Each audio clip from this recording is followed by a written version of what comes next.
Hello, my dear travelers. Welcome to a peaceful journey through one of China's most beloved and ancient tales, Journey to the West. Today, we will dive deep into the mystical adventures of the Monkey King, the brave monk Tripitaka, and their loyal companions as they embark on a sacred quest. Let the story unfold slowly as you relax and immerse yourself in this enchanting world of demons, magic, and timeless wisdom. Feel free to close your eyes, let your mind wander, and embrace the soothing rhythms of the story. Let the sound of my voice guide you through forests, across mountains, and into temples filled with mystery and wonder. This is a journey not just across the West, but deep into your imagination. Now, let's begin. The divine root conceives, its source revealed, mind and nature nurtured. The great Tao is born. The poem says, ere chaoses divide, with heaven and earth a mess, no human appeared in this murkiness. When Pangu broke the nebula apart, the dense and pure defined did clearing start. Enfold all life supreme humanness would, and teach all things how become good they should. To know cyclic time's work, if that's your quest. Read Tale of Woes dispelled on Journey West. We heard that, in the order of heaven and earth, a single period consisted of 129,600 years. Dividing this period into 12 epochs, were the 12 stems, with each epoch having 10,800 years. Considered as the horary circle, the sequence would be thus. The first sign of dawn appears in the hour of Z1, while at Cho 2 the cock crows. Daybreak occurs at Yin 3, and the sun rises at Mao 4. Chen 5 comes after breakfast, and by C6 everything is planned. At Wu 7 the sun arrives at its meridian, and it declines westward by Wei 8. The evening meal comes during the hour of Shen 9, and the sun sinks completely at U10. Twilight sets in at Shu 11, and people rest by the hour of High 12. This sequence may also be understood macrocosmically. At the end of the epoch of Shu 11, heaven and earth were obscure, and all things were indistinct. With the passing of 5,400 years, the beginning of High 12 was the epoch of darkness. This moment was named chaos because there were neither human beings nor the two spheres. After another 5,400 years, High 12 ended, and as the creative force began to work after great perseverance, the epoch of Z1 drew near and again brought gradual development. Xiao Kangjie said, when to the middle of Z1 winter moved, no change by heaven's mind had been approved. The male principle had but barely stirred, but the birth of all things was still deferred. At this point, the firmament first acquired its foundation. With another 1,400 years came the Zai 1 epoch. The ethereal and the light rose up to form the four phenomena of the sun, the moon, the stars, and the heavenly bodies. Hence it is said, the heaven was created at Zhao 1. This epoch came to its end in another 5,400 years, and the sky began to harden as the Chao 2 epoch approached. The classic of change said, great was the male principle, supreme the female. They made all things in obedience to heaven. At this point, the earth became solidified. In another 5,400 years after the arrival of the Chou 2 epoch, the heavy and the turbid condensed below and formed the five elements of water, fire, mountain, stone, and earth. Hence it is said, the earth was created at Chou 2. With the passing of another 5,400 years, the Chou 2 epoch came to its end, and all things began to grow at the beginning of the Yin 3 epoch. The Book of Calendar said, the heavenly aura descended. The earthly aura rose up. Heaven and earth cock copulated, and all things were born. At this point, heaven and earth were bright and fair. The yin had intercourse with the yang. In another 5,400 years, during the Yin-3 epoch, humans, beasts, and fowls came into being, and thus the so-called three forces of heaven, earth, and man were established. Hence it is said, man was born at Yin-3. Following Pan Gushu's construction of the universe, the rule of the three august ones, and the ordering of the relations by the five theurgs, the world was divided into four great continents. They were the East Purva-Videha continent, the West Aparagodanya continent, the South Jambudvapa continent, and the North Uttarakuru continent. This book is solely concerned with the East Purva-Videha continent. Beyond the ocean, there was a country named Aulai. It was near a great ocean, in the midst of which was located the famous Flower Fruit Mountain. This mountain, which constituted the chief range of the 10 Elets and formed the origin of the three islands, came into being after the creation of the world. As a testimonial to its magnificence, there is the following poetic rhapsody. Its majesty commands the wide ocean. Its splendor rules the jasper sea. Its majesty commands the wide ocean. When, like silver mountains, the tide sweeps fishes into caves, its splendor rules the jasper sea. When snow-like billows send forth serpents from the deep, on the southwest side pile up tall plateaus. From the eastern sea arise soaring peaks. There are crimson ridges and portentous rocks, precipitous cliffs and prodigious peaks. Atop the crimson ridges, phoenixes sing in pairs. Before precipitous cliffs, the unicorn singly rests. At the summit is heard the cry of golden pheasants. In and out of stony caves are seen the strides of dragons. In the forest are long-lived deer and immortal foxes. On the trees are divine fowls and black cranes. Strange grass and flowers never wither. Green pines and cypresses always keep their spring.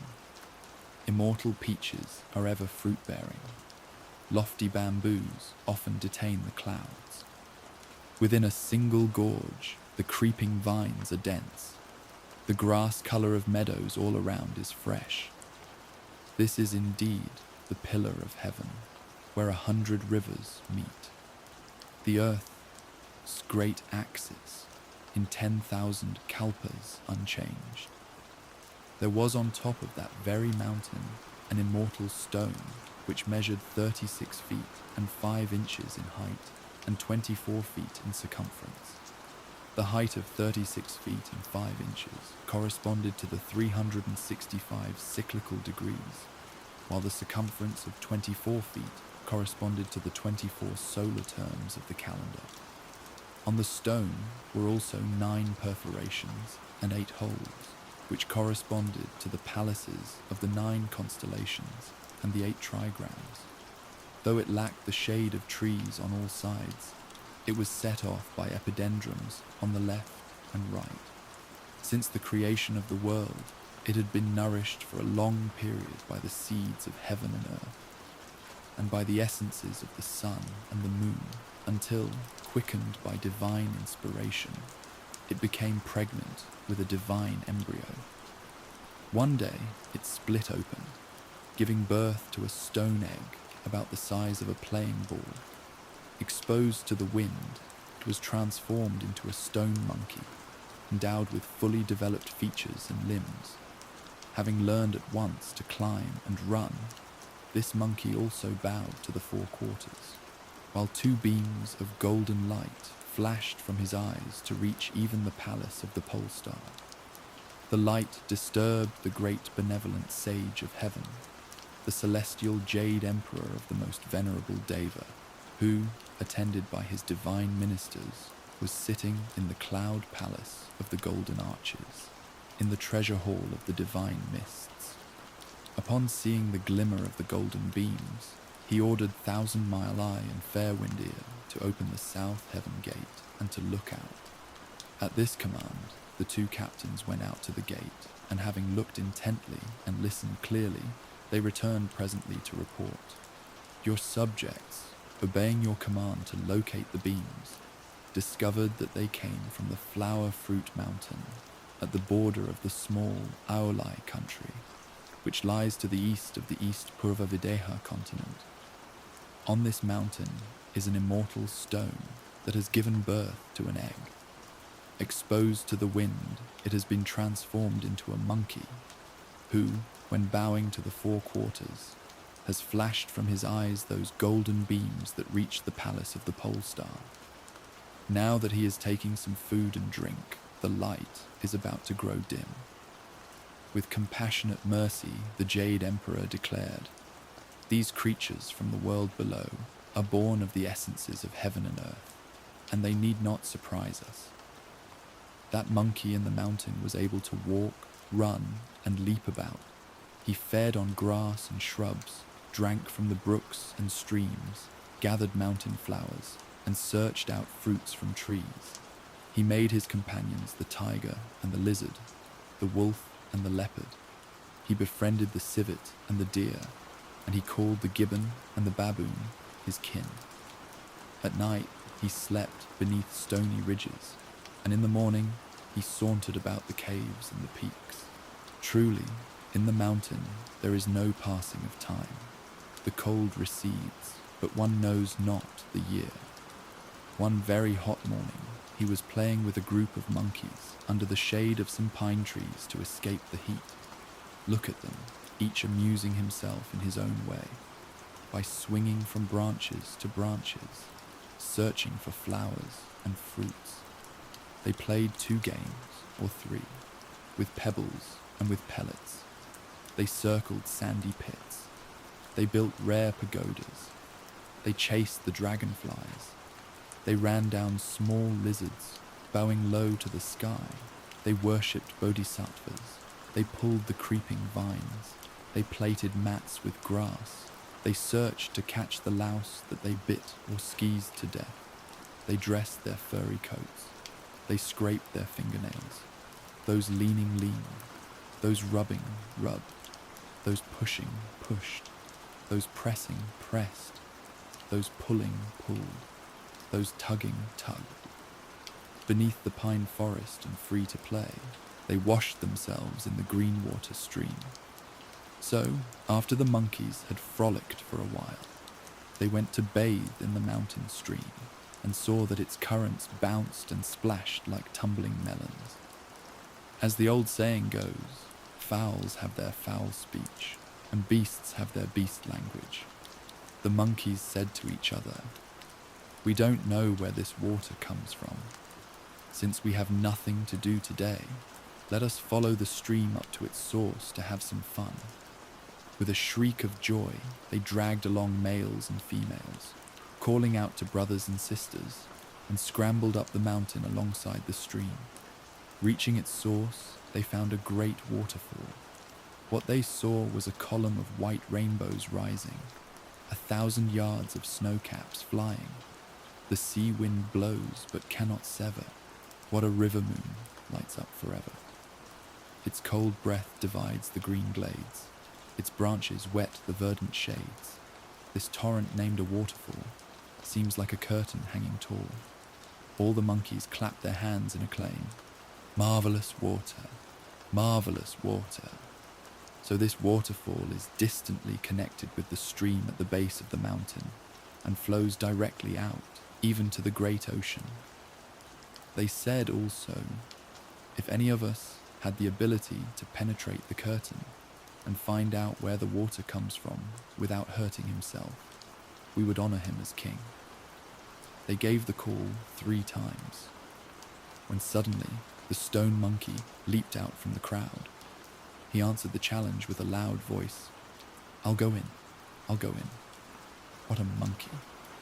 For today, his fame will spread wide. His fortune the time does provide.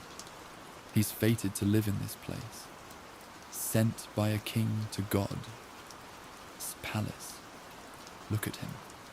He closed his eyes, crouched low, and with one leap, he jumped straight through the waterfall. Opening his eyes at once and raising his head to look around, he saw that there was neither water nor waves inside, only a gleaming, shining bridge. He paused to collect himself and looked more carefully again. It was a bridge made of sheet iron. The water beneath it surged through a hole in the rock to reach the outside, filling in all the space under the arch. With bent body, he climbed on the bridge, looking about as he walked, and discovered a beautiful place that seemed to be some kind of residence. Then he saw fresh mosses piling up indigo, white clouds like jade afloat, and luminous sheens of mist and smoke. Empty windows, quiet rooms, and carved flowers growing smoothly on benches, stalactites suspended in milky caves, rare blossoms voluminous over the ground. Pans and stoves near the wall show traces of fire. Bottles and cups on the table contain leftovers. The stone seats and beds were truly lovable. The stone pots and bowls were more praiseworthy. There were, furthermore, a stalk or two of tall bamboos and 3 or 5 sprigs of plum flowers. With a few green pines always draped in rain, this whole place indeed resembled a home. After staring at the place for a long time, he jumped across the middle of the bridge and looked left and right. There in the middle was a stone tablet on which was inscribed in regular large letters, "The Blessed Land of Flower, Fruit Mountain, the Cave Heaven of Water Curtain Cave." Beside himself with delight, the stone monkey quickly turned around to go back out and, closing his eyes and crouching again, leaped out of the water. "A great stroke of luck," he exclaimed with 2 loud guffaws. "A great stroke of luck." The other monkeys surrounded him and asked, "How is it inside? How deep is the water?" The stone monkey replied, "There isn't any water at all. There's a sheet iron bridge, and beyond it is a piece of heaven-sent property." "What do you mean that there's property in there?" asked the monkeys. Laughing, the stone monkey said, "This water splashes through a hole in the rock and fills the space under the bridge. Beside the bridge, there is a stone mansion with trees and flowers. Inside are stone ovens and stoves, stone pots and pans, stone beds and benches. A stone tablet in the middle has the inscription, 'The Blessed Land of the Flower, Fruit Mountain, the Cave Heaven of the Water Curtain Cave.' This is truly the place for us to settle in. It is, moreover, very spacious inside and can hold thousands of the young and old. Let's all go live in there and spare ourselves from being subject to the whims of heaven. For we have in there a retreat from the wind, a shelter from the rain. You fear no frost or snow. You hear no thunderclap. Mist and smoke are brightening, warmed by a holy light. The pines are evergreen, rare flowers, daily new." When the monkeys heard that, they were delighted, saying, "You go in first and lead the way." The stone monkey closed his eyes again, crouched low, and jumped inside. "All of you," he cried, "follow me in. Follow me in." The braver of the monkeys leaped in at once, but the more timid ones stuck out their heads and then drew them back, scratched their ears, rubbed their jaws, and chattered noisily. After milling around for some time, they too bounded inside. Jumping across the bridge, they were all soon snatching dishes, clutching bowls, or fighting for stoves and beds, shoving and pushing things hither and thither. Befitting their stubbornly prankish nature, the monkeys could not keep still for a moment, and stopped only when they were utterly exhausted. The stone monkey then solemnly took a seat above and spoke to them. "Gentlemen, if a man lacks trustworthiness, it is difficult to know what he can accomplish. You yourselves promised just now that whoever could get in here and leave again without hurting himself would be honored as king. Now that I have come in and gone out and come in, and have found for all of you this heavenly grotto, in which you may reside securely and enjoy the privilege of raising a family, why don't you honor me as your king?"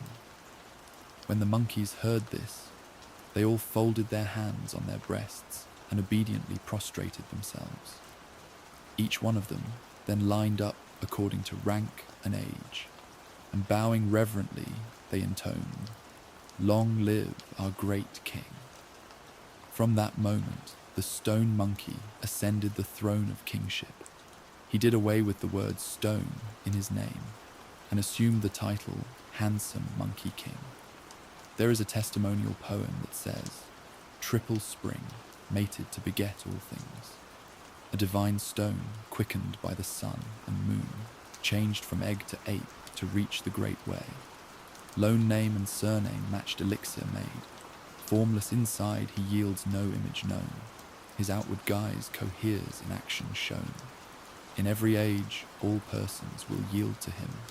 Hailed a king, a sage, he is free to roam." The handsome Monkey King thus led a flock of gibbons and baboons, some of whom were appointed by him as his officers and ministers. They toured the flower fruit mountain in the morning, and they lived in the water curtain cave by night. Living in concord and sympathy, they did not mingle with bird or beast, but enjoyed their independence in perfect happiness. For such were their activities. In the spring, they gathered flowers for food and drink. In the summer, they went in quest of fruits for sustenance. In the autumn, they amassed taros and chestnuts to ward off time. In the winter, they searched for yellow sperms to live out the year. The handsome Monkey King had enjoyed this insouciant existence for 300 or 400 years, when one day, while feasting with the rest of the monkeys, he suddenly grew sad and shed a few tears. Alarmed, the monkeys surrounding him bowed down and asked, "What is disturbing the great king?" The Monkey King replied, "Though I am very happy at the moment, I am a little concerned about the future. Hence, I'm distressed." The monkeys all laughed and said, "The great king indeed does not know contentment. Here we daily have a banquet on an immortal mountain in a blessed land, in an ancient cave on a divine continent. We are not subject to the unicorn or the phoenix, nor are we governed by the rulers of mankind. Such independence and comfort are immeasurable blessings. Why then does he worry about the future?" The Monkey King said, "Though we are not subject to the laws of man today, nor need we be threatened by the rule of any bird or beast, old age and physical decay in the future will disclose the secret sovereignty of Yama, king of the underworld. If we die, shall we not have lived in vain, not being able to rank forever among the heavenly beings?" When the monkeys heard this, they all covered their faces and wept mournfully, each one troubled by his own impermanence. But look, from among the ranks, a bareback monkey suddenly leaped forth and cried aloud. If the great king is so far-sighted, it may well indicate the sprouting of his religious inclination. There are, among the 5 major divisions of all living creatures, only 3 species that are not subject to Yama, king of the underworld. The Monkey King said, "Do you know who they are?"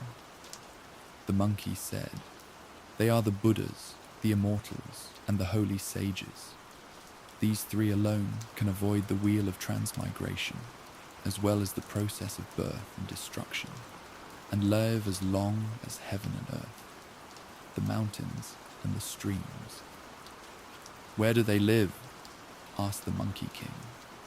The monkey said, "They do not live beyond the world of the Jambudvapa, for they dwell within ancient caves on immortal mountains." When the Monkey King heard this, he was filled with delight, saying, "Tomorrow I shall take leave of you all and go down the mountain. Even if I have to wander with the clouds to the corners of the sea, or journey to the distant edges of heaven, I intend to find these three kinds of people. I will learn from them how to be young forever and escape the calamity inflicted by King Yama. Lo, this utterance at once led him to leap free of the transmigration net and be the great sage, equal to heaven. All the monkeys clapped their hands in acclamation, saying, "Wonderful, wonderful! Tomorrow we shall scour the mountain ranges to gather plenty of fruits, so that we may send the great king off with a great banquet." Next day, the monkeys duly went to gather immortal peaches, to pick rare fruits, to dig out mountain herbs, and to chop yellow sperms. They brought in an orderly manner every variety of orchids and epidendrums, exotic plants and strange flowers. They set out the stone chairs and stone tables, covering the tables with immortal wines and food. Look at the golden balls and pearly pellets, red ripeness and yellow plumpness. Golden balls and pearly pellets are the cherries, their colours truly luscious. Red ripeness and yellow plumpness are the plums, their taste a fragrant tartness. Fresh lungans of sweet pulps and thin skins. Fiery lychees of small pits and red sacs. Green fruits of the pyrus are presented by the branches. The loquats yellow with buds are held with their leaves. Pears like rabbit heads and dates like chicken hearts. Dispel your thirst, your sorrow, and the effects of wine. Fragrant peaches and soft almonds are sweet as the elixir of life. Crisply fresh plums and strawberries are sour like cheese and buttermilk. Red pulps and black seeds compose the ripe watermelons. 4 cloves of yellow rind enfold the big persimmons. When the pomegranates are split wide, cinnabar grains glisten like specks of ruby. When the chestnuts are cracked open, their tough brawns are hard like cornelian. Walnut and silver almonds fare well with tea. Coconuts and grapes may be pressed into wine. Hazelnuts, yews, and crab apples overfill the dishes. Kumquats, sugar canes, tangerines, and oranges crowd the tables. Sweet yams are baked, yellow sperms overboiled, the tubers minced with seeds of water lily, and soup in stone pots simmers on a gentle fire. Mankind may boast its delicious dainties, but what can best the pleasure of mountain monkeys? The monkeys honored the Monkey King with the seat at the head of the table, while they sat below according to their age and rank. They drank for a whole day, each of the monkeys taking a turn to go forward and present the Monkey King with wine, flowers, and fruits. The next day, the Monkey King rose early and gave the instruction, "Little ones, cut me some pine wood and make me a raft. Then find me a bamboo for the pole and gather some fruits and the like. I'm about to leave."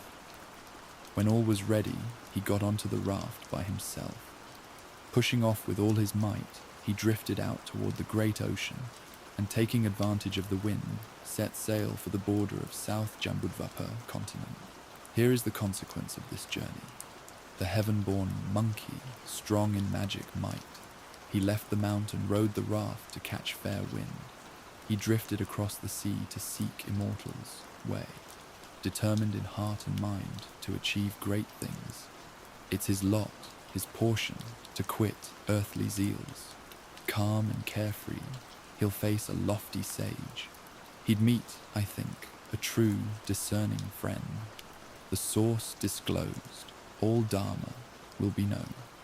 It was indeed his fortune that, after he boarded the wooden raft, a strong southeast wind, which lasted for days, sent him to the northwestern coast, the border of the South Jambudvapa continent. He took the pole to test the water, and finding it shallow one day, he abandoned the raft and jumped ashore. On the beach there were people fishing, hunting wild geese, digging clams, and draining salt. He approached them, and making a weird face and some strange antics, He scared them into dropping their baskets and nets and scattering in all directions. One of them could not run and was caught by the Monkey King, who stripped him of his clothes and put them on himself, aping the way humans wore them. With a swagger, he walked through counties and prefectures, imitating human speech and human manners in the marketplaces. He rested by night and dined in the morning, but he was bent on finding the way of the Buddhas, immortals, and holy sages, on discovering the formula for eternal youth. He saw, however, that the people of the world were all seekers after profit and fame. There was not one who showed concern for his appointed end. This is their condition. When will end this quest for fortune and fame? This tyrant of early rising and retiring late. Riding on mules, they long for noble steeds. By now prime ministers, they hope to be kings. For food and raiment, they suffer stress and strain. Never fearing Yama's call to reckoning. Seeking wealth and power to give to sons of sons. There's not one ever willing to turn back. The Monkey King searched diligently for the way of immortality, but he had no chance of meeting it. Going through big cities and visiting small towns, he unwittingly spent 8 or 9 years on the South Jambudvapa continent before he suddenly came upon the great Western Ocean. He thought that there would certainly be immortals living beyond the ocean, so having built himself a raft like the previous one, he once again drifted across the Western Ocean until he reached the West Aparagodan continent. After landing, he searched for a long time, when all at once he came upon a tall and beautiful mountain with thick forests at its base. Since he was afraid neither of wolves and lizards, nor of tigers and leopards, he went straight to the top to look around. It was indeed a magnificent mountain. 1,000 peaks stand like rows of spears, like 10,000 cubits of screen widespread. The sun's beams lightly enclose the azure mist. In darkening rain, the mount's color turns cool and green. Dry creepers entwine old trees. Ancient fords edge secluded paths. Rare flowers and luxuriant grass. Tall bamboos and lofty pines. Tall bamboos and lofty pines. For 10,000 years grow green in this blessed land. Rare flowers and luxuriant grass. In all seasons bloom as in the Isles of the Blessed. The calls of birds hidden are near. The sounds of streams rushing are clear. Deep inside, deep canyons the orchids interweave. On every ridge and crag sprout lichens and mosses. Rising and falling, the ranges show a fine dragon's pulse. Here in reclusion must an eminent man reside. As he was looking about, he suddenly heard the sound of a man speaking deep within the woods. Hurriedly, he dashed into the forest and cocked his ear to listen. It was someone singing, and the song went thus. I watch chess games, my axe handles rotted. I chop at wood, jung-jung the sound. I walk slowly by the clouds, fringe at the valley's entrance. Selling my firewood to buy some wine, I am happy and laugh without restraint. When the path is frosted in autumn's height, I face the moon, my pillow the pine root. Sleeping till dawn, I find my familiar woods. I climb the plateaus and scale the peaks to cut dry creepers with my axe. When I gather enough to make a load, I stroll singing through the marketplace and trade it for 3 pints of rice, with nary the slightest bickering over a price so modest. Plots and schemes I do not know. Without vainglory or attaint my life is prolonged in simplicity. Those I meet, if not immortals, would be Taoists, seated quietly to expound the yellow court. When the handsome Monkey King heard this, he was filled with delight, saying, "So the immortals are hiding in this place." He leaped at once into the forest. Looking again carefully, he found a woodcutter chopping firewood with his axe. The man he saw was very strangely attired. On his head, he wore a wide splint hat of seed leaves freshly cast from new bamboos. On his body, he wore a cloth garment of gauze woven from the native cotton. Around his waist, he tied a winding sash of silk spun from an old silkworm. On his feet, he had a pair of straw sandals with laces rolled from withered sedge. In his hands, he held a fine steel axe, a sturdy rope coiled round and round his load. In breaking pines or chopping trees, where's the man to equal him?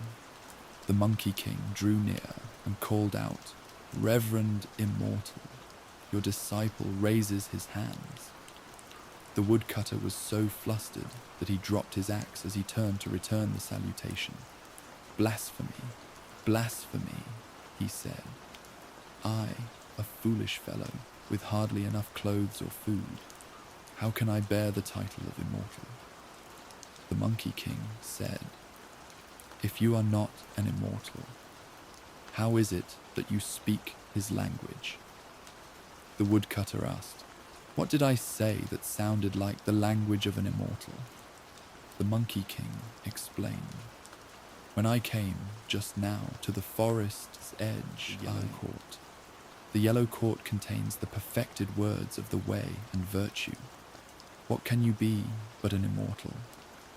Laughing, the woodcutter said, "I can tell you this much. The tune of that lyric is named A Court Full of Blossoms, and it was taught to me by an immortal, a neighbor of mine. He saw that I had to struggle to make a living, and that my days were full of worries. So he told me to recite the poem whenever I was troubled. This, he said, would both comfort me and rid me of my difficulties. It happened that I was anxious about something just now, so I sang the song. It didn't occur to me that I would be overheard." The Monkey King said, "If you are a neighbor of the immortal, why don't you follow him in the cultivation of the way? Wouldn't it be nice to learn from him the formula for eternal youth?" The woodcutter replied, "My lot has been a hard one all my life. When I was young, I was indebted to my parents. Nurture until I was 8 or 9. As soon as I began to have some understanding of human affairs, my father unfortunately died, and my mother remained a widow. I had no brothers or sisters, so there was no alternative but for me alone to support and care for my mother. Now that my mother is growing old, all the more I dare not leave her. Moreover, my fields are rather barren and desolate, and we haven't enough food or clothing. I can't do more than chop 2 bundles of firewood to take to the market in exchange for a few pennies to buy a few pints of rice. I cook that myself, serving it to my mother with the tea that I make. That's why I can practice austerities." The Monkey King said, "According to what you have said, you are indeed a gentleman of filial piety, and you will certainly be rewarded in the future. I hope, however, that you will show me the way to the immortal's abode, so that I may reverently call upon him." "It's not far," the woodcutter said. "This mountain is called the Mountain of Mind and Heart, and in it is the cave of Slanting Moon and 3 stars. Inside the cave is an immortal by the name of the Patriarch Subodhi, who has already sent out innumerable disciples. Even now there are 30 or 40 persons who are practicing austerities with him. Follow this narrow path and travel south for about 7 or 8 miles, and you will come to his home." Grabbing the woodcutter, the Monkey King said, "Honored brother, go with me. If I receive any benefit, I will not forget the favor of your guidance." "What a bone-headed fellow you are," the woodcutter said. "I have just finished telling you these things, and you still don't understand. If I go with you, won't I be neglecting my livelihood? And who will take care of my mother? I must chop my firewood. You go on by yourself." When the Monkey King heard this, he had to take his leave. Emerging from the deep forest, he found the path and went past the slope of a hill. After he had travelled 7 or 8 miles, a cave dwelling indeed came into sight. He stood up straight to take a better look at this splendid place, and this was what he saw: mist and smoke in diffusive brilliance, flashing lights from the sun and moon, 1,000 stalks of old cypress, 10,000 stems of tall bamboo, 1,000 stalks of old cypress, draped in rain, half fill the air with tender green. 10,000 stems of tall bamboo, held in smoke, will paint the glen chartreuse.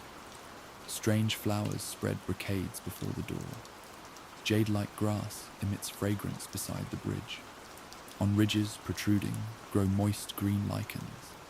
On hanging cliffs cling the long blue mosses. The cries of immortal cranes are often heard. Once in a while, a phoenix soars overhead. When the cranes cry, their sounds reach through the marsh to the distant sky. When the phoenix soars up, its plume with 5 bright colours embroiders the clouds. Black apes and white deer may come or hide. Gold lions and jade elephants may leave or bide. Look with care at this blessed, holy place. It has the true semblance of paradise. He noticed that the door of the cave was tightly shut. All was quiet, and there was no sign of any human inhabitant. He turned around and suddenly perceived, at the top of the cliff, a stone slab approximately 8 feet wide and over 30 feet tall. On it was written in large letters, "The Mountain of Mind and Heart, the Cave of Slanting Moon and 3 Stars." Immensely pleased, the handsome Monkey King exclaimed, "People here are truly honest. This mountain and this cave really do exist." He stared at the place for a long time, but dared not knock. Instead, he jumped onto the branch of a pine tree, picked a few pine seeds and ate them, and began to play. After a moment, he heard the door of the cave open with a squeak, and an immortal youth walked out. His bearing was exceedingly graceful. His features were highly refined. This was certainly no ordinary young mortal, for he had his hair bound with 2 cords of silk, a wide robe with 2 sleeves of wind. His body and face seemed most distinct, for visage and mind were both detached. Long a stranger to all worldly things, he was the mountain's ageless boy. Untainted even with a speck of dust, he feared no havoc by the seasons wrought. After coming through the door, the boy shouted, "Who is causing disturbance here?" With a bound, the Monkey King leaped down from the tree and went up to him bowing. "Immortal boy," he said, "I am a seeker of the way of immortality. I would never dare cause any disturbance." With a chuckle, the immortal youth asked, "Are you a seeker of the way?" "I am indeed," answered the Monkey King. "My master at the house," the boy said, "has just left his couch to give a lecture on the platform. Before even announcing his theme, however, he told me to go out and open the door, saying, 'There is someone outside who wants to practice austerities. You may go and receive him. It must be you, I suppose." The Monkey King said, smiling, "It is I, most assuredly." "Follow me in then," said the boy. With solemnity, the Monkey King set his clothes in order and followed the boy into the depths of the cave. They passed rows and rows of lofty towers and huge alcoves, of pearly chambers and carved arches. After walking through innumerable quiet chambers and empty studios, they finally reached the base of the green jade platform. Patriarch Subodhi was seen seated solemnly on the platform, with 30 lesser immortals standing below in rows. He was truly an immortal of great ken and purest mien, Master Subodhi, whose wondrous form of the West had no end or birth by work of the double three. His whole spirit and breath were with mercy filled, empty, spontaneous. It could change at will, his Buddha nature able to do all things. The same age as heaven had his majestic frame. Fully tried and enlightened was this grand priest. As soon as the handsome Monkey King saw him, he prostrated himself and kowtowed times without number, saying, "Master, master, I, your pupil, pay you my sincere homage." The patriarch said, "Where do you come from? Let's hear you state clearly your name and country before you kowtow again." The Monkey King said, "Your pupil came from the water-curtain cave of the Flower Fruit Mountain in the Aolai country of the East Purva Videha continent. Chase him out of here," the patriarch shouted. "He is nothing but a liar and a fabricator of falsehood. How can he possibly be interested in attaining enlightenment?" The Monkey King hastened to kowtow unceasingly and to say, "Your pupil's word is an honest one, without any deceit." The patriarch said, "If you are telling the truth, how is it that you mention the East Purva Videha continent? Separating that place and mine are two great oceans, and the entire region of the south Jambudvapa continent. How could you possibly get here?" Again, kowtowing, the Monkey King said, "Your pupil drifted across the oceans and trudged through many regions for more than 10 years before finding this place."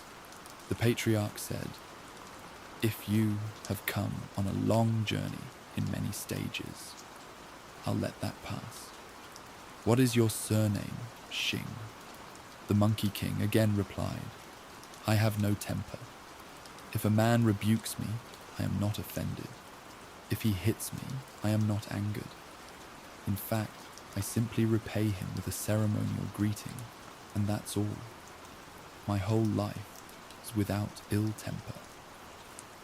"I'm not speaking of your temper," the patriarch said. "I'm asking after the name of your parents." "I have no parents either," said the Monkey King. The patriarch said, "If you have no parents, you must have been born from a tree." "Not from a tree," said the Monkey King, "but from a rock. I recall that there used to be an immortal stone on the Flower Fruit Mountain. I was born the year the stone split open." When the patriarch heard this, he was secretly pleased and said, "Well, evidently you have been created by heaven and earth. Get up and show me how you walk." Snapping erect, the Monkey King scurried around a couple of times. The patriarch laughed and said, "Though your features are not the most attractive, you do resemble a Pygnolia-eating monkey. Husum. This gives me the idea of taking a surname for you from your appearance. I intended to call you by the name Hu. If I drop the animal radical from this word, what's left is a compound made up of the two characters, Gu and Yue. Gu means aged and Ul means female, but an aged female cannot reproduce. Therefore, it is better to give you the surname of Sun. If I drop the animal radical from this word, what we have left is the compound of Zai and Shi. Zi means a boy and Shai means a baby, and that name exactly accords with the fundamental doctrine of the baby boy, so your surname will be Sun." When the Monkey King heard this, he was filled with delight. "Splendid, splendid," he cried, kowtowing. "At last I know my surname. May the master be even more gracious. Since I have received the surname, let me be given also a personal name, so that it may facilitate your calling and commanding me." The patriarch said, "Within my tradition are 12 characters that have been used to name the pupils according to their divisions. You are one who belongs to the 10th generation." "Which 12 characters are they?" asked the Monkey King. The patriarch replied, "They are wide, Guang, great, Da, wise, Ji, intelligence, Hui, true, Zhen, conforming, Ru, nature, Jing, Si, Hai, sharp, Ying, wake, 2. Wu, complete, yuan, and awakening, juo. Your rank falls precisely on the word wake to, wu. You will hence be given the religious name Wake to the Void, Wukong, all right? Splendid, splendid, said the Monkey King, laughing. Henceforth I shall be called Sun Wukong. So it was that, at Nebula's parting, he had no name. Smashing stubborn void needs wake to the void. We do not know what fruit of Taoist cultivation he succeeded in attaining afterward. Let's listen to the explanation. Fully awoke to Bodhi's wondrous truths, he cuts off Mara, returns to the root, and joins primal spirit. Now we were speaking of the handsome Monkey King, who, having received his name, jumped about joyfully and went forward to give Subodhi his grateful salutation. The patriarch then ordered the congregation to lead Sun Wukong outdoors and to teach him how to sprinkle water on the ground and dust, and how to speak and move with proper courtesy.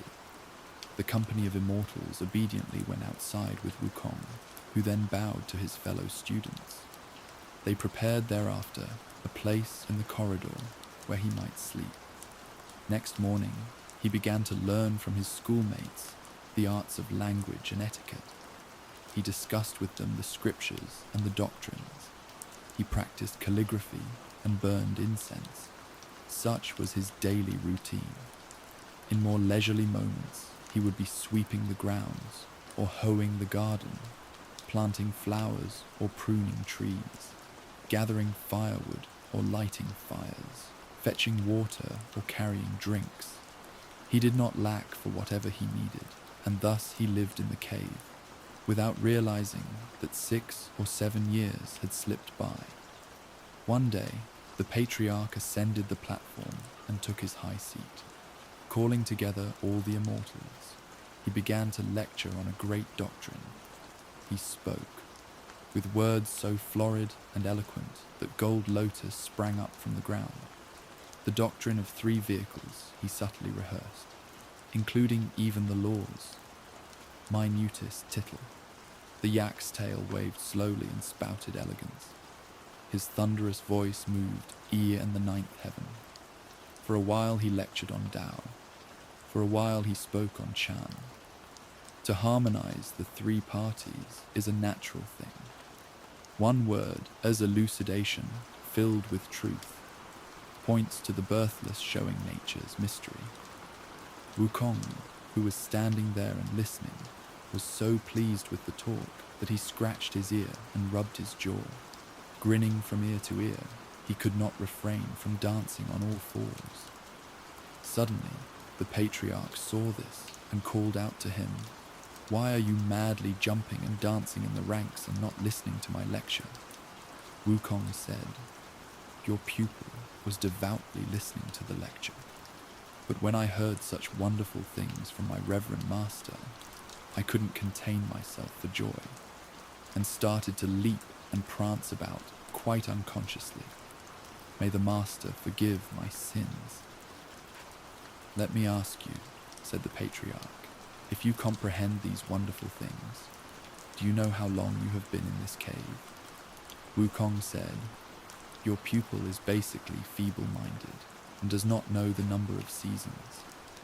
I only remember that whenever the fire burned out in the stove, I would go to the back of the mountain to gather firewood. Finding a mountain full of fine peach trees there, I have eaten my fill of peaches 7 times. The patriarch said, "That mountain is named the Ripe Peach Mountain. If you have eaten your fill 7 times, I suppose it must have been 7 years. What kind of Taoist art would you like to learn from me?" Wukong said, "I am dependent on the admonition of my honored teacher. Your pupil would gladly learn whatever has a smidgen of Taoist flavor." The patriarch said, "Within the tradition of Tao, there are 360 heteronymous divisions, all the practices of which may result in illumination. I don't know which division you would like to follow." I am dependent on the will of my honored teacher, said Wukong. Your pupil is wholeheartedly obedient. How would it be, said the patriarch, if I taught you the practice of the method division? Wukong asked, how would you explain the practice of the method division? The practice of the method division, said the patriarch, consists of summoning immortals and working the planchette, of divination by manipulating yarrow stalks, and of learning the secrets of pursuing good and avoiding evil. Can this sort of practice lead to immortality? Asked Wukong. Impossible, impossible, said the patriarch. I won't learn it then, Wukong said. How would it be, said the patriarch again, if I taught you the practice of the school's division? What is the meaning of the school's division? Asked Wukong. The school's division, the patriarch said, includes the Confucians, the Buddhists, the Taoists, the dualists, the mohists, and the physicians. They read scriptures or recite prayers. They interview priests or conjure up saints and the like. Can this sort of practice lead to immortality? Asked Wukong. The patriarch said, if immortality is what you desire, this practice is like setting a pillar inside a wall. Wukong said, Master, I'm a simple fellow, and I don't know the idioms of the marketplace. What's setting a pillar inside a wall? The patriarch said, when people build houses and want them to be sturdy, they place a pillar as a prop inside the wall. But someday, the big mansion will decay, and the pillar too will rot. What you're saying then, Wukong said, is that it is not long-lasting. I'm not going to learn this. The patriarch said, how would it be if I taught you the practice of the silence division? What's the aim of the silence division? Wukong asked.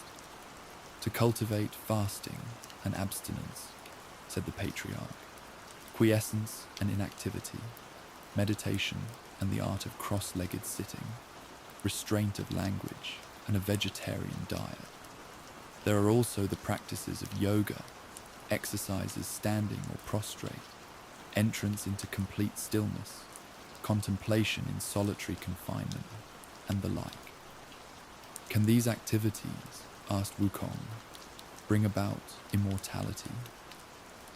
They are no better than the unfired bricks on the kiln, said the patriarch. Wukong laughed and said, Master indeed loves to beat about the bush. Haven't I just told you that I don't know these idioms of the marketplace? What do you mean by the unfired bricks on the kiln? The patriarch replied, the tiles and the bricks on the kiln may have been molded into shape, but if they have not been refined by water and fire, a heavy rain will one day make them crumble. So this too lacks permanence, said Wukong. I don't want to learn it. The patriarch said, how would it be if I taught you the practice of the action division? What's it like in the action division? Wukong asked. Plenty of activities, said the patriarch, such as gathering the yin to nourish the yang, bending the bow and treading the arrow, and rubbing the navel to pass breath. There are also experimentation with alchemical formulas, burning rushes and forging cauldrons, taking red lead, making autumn stone, and drinking bride's milk and the like. Can such bring about long life? Asked Wukong. To obtain immortality from such activities, said the patriarch, is also like scooping the moon from the water. There you go again, master, cried Wukong. What do you mean by scooping the moon from the water? The patriarch said, when the moon is high in the sky, its reflection is in the water. Although it is visible therein, you cannot scoop it out or catch hold of it, for it is but an illusion, "I won't learn that either," said Wukong. When the patriarch heard this, he uttered a cry and jumped down from the high platform. He pointed the ruler he held in his hands at Wukong and said to him, "What a mischievous monkey you are. You won't learn this, and you won't learn that. Just what is it that you are waiting for?" Moving forward, he hit Wukong 3 times on the head. Then he folded his arms behind his back and walked inside, closing the main doors behind him and leaving the congregation stranded outside. Those who were listening to the lecture were so terrified that everyone began to berate Wukong. "You reckless ape," they cried. "You're utterly without manners. The master was prepared to teach you magic secrets. Why weren't you willing to learn? Why did you have to argue with him instead? Now you have offended him, and who knows when he'll come out again." At that moment, they all resented him and despised and ridiculed him. But Wukong was not angered in the least and only replied with a broad grin. For the Monkey King, in fact, had already solved secretly, as it were, the riddle in the pot. He therefore did not quarrel with the other people, but patiently held his tongue. He reasoned that the master, by hitting him 3 times, was telling him to prepare himself for the 3rd watch, and by folding his arms behind his back, walking inside and closing the main doors, was telling him to enter by the back door, so that he might receive instruction in secret. Wukong spent the rest of the day happily with the other pupils in front of the divine cave of the 3 stars, eagerly waiting for the night. When evening arrived, he immediately retired with all the others, pretending to be asleep by closing his eyes, breathing evenly and remaining completely still. Since there was no watchman in the mountain to beat the watch or call the hour, he could not tell what time it was. He could only rely on his own calculations by counting the breaths he inhaled and exhaled. Approximately at the hour of Z, he arose very quietly and put on his clothes. Stealthily opening the front door, he slipped away from the crowd and walked outside. Lifting his head, he saw the bright moon and the cool, clear dew, though in each corner not one speck of dust. Sheltered fowls roosted in the woods. A brook flowed gently from its source. Darting fireflies dispersed the gloom. Wild geese spread word columns through the clouds. Precisely, it was the 3rd watch hour. Time to seek the way, whole and true. You see him following the familiar path back to the rear entrance, where he discovered that the door was, indeed, ajar. Wukong said happily, "The Reverend Master truly intended to give me instruction. That's why the door was left open." He reached the door in a few large strides and entered sideways. Walking up to the patriarch's bed, he found him asleep with his body curled up, facing the wall. Wukong dared not disturb him. Instead, he knelt before his bed. After a little while, the patriarch awoke.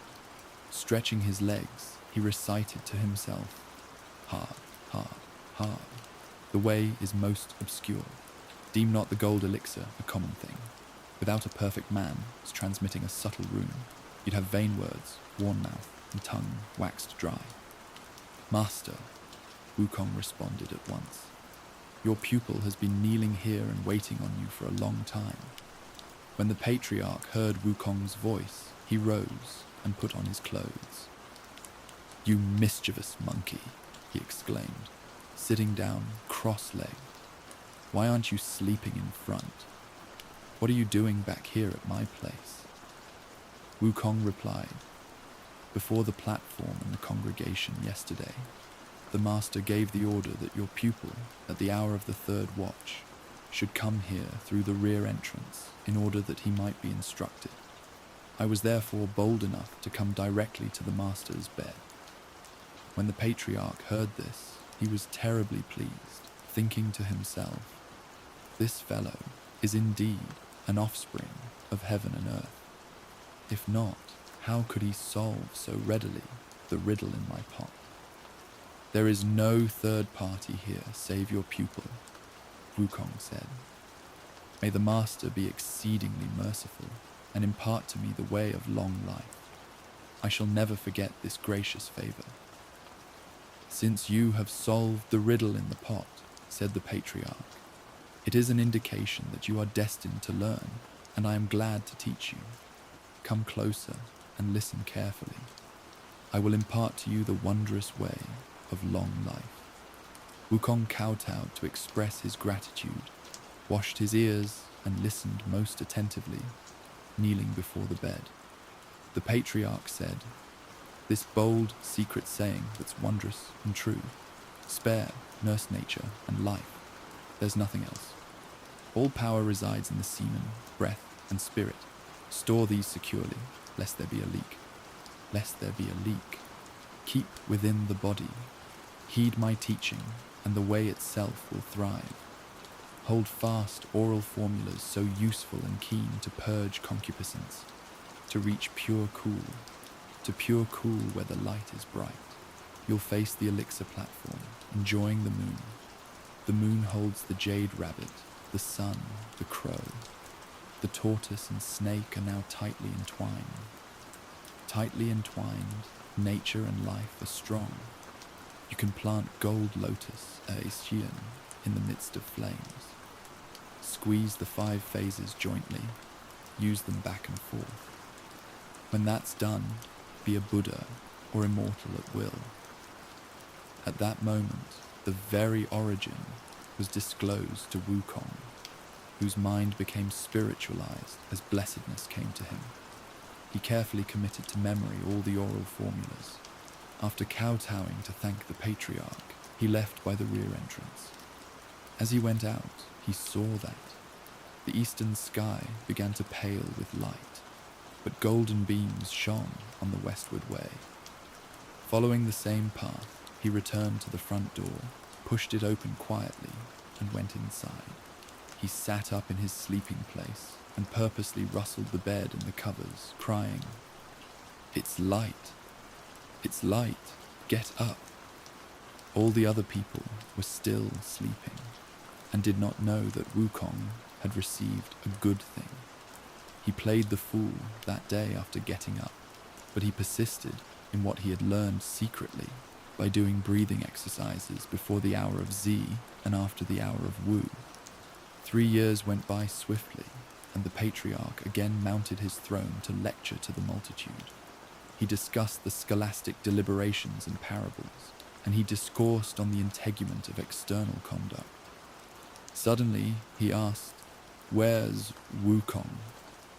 Wukong drew near and knelt down. "Your pupil is here," he said. "What sort of art have you been practicing lately?" the patriarch asked.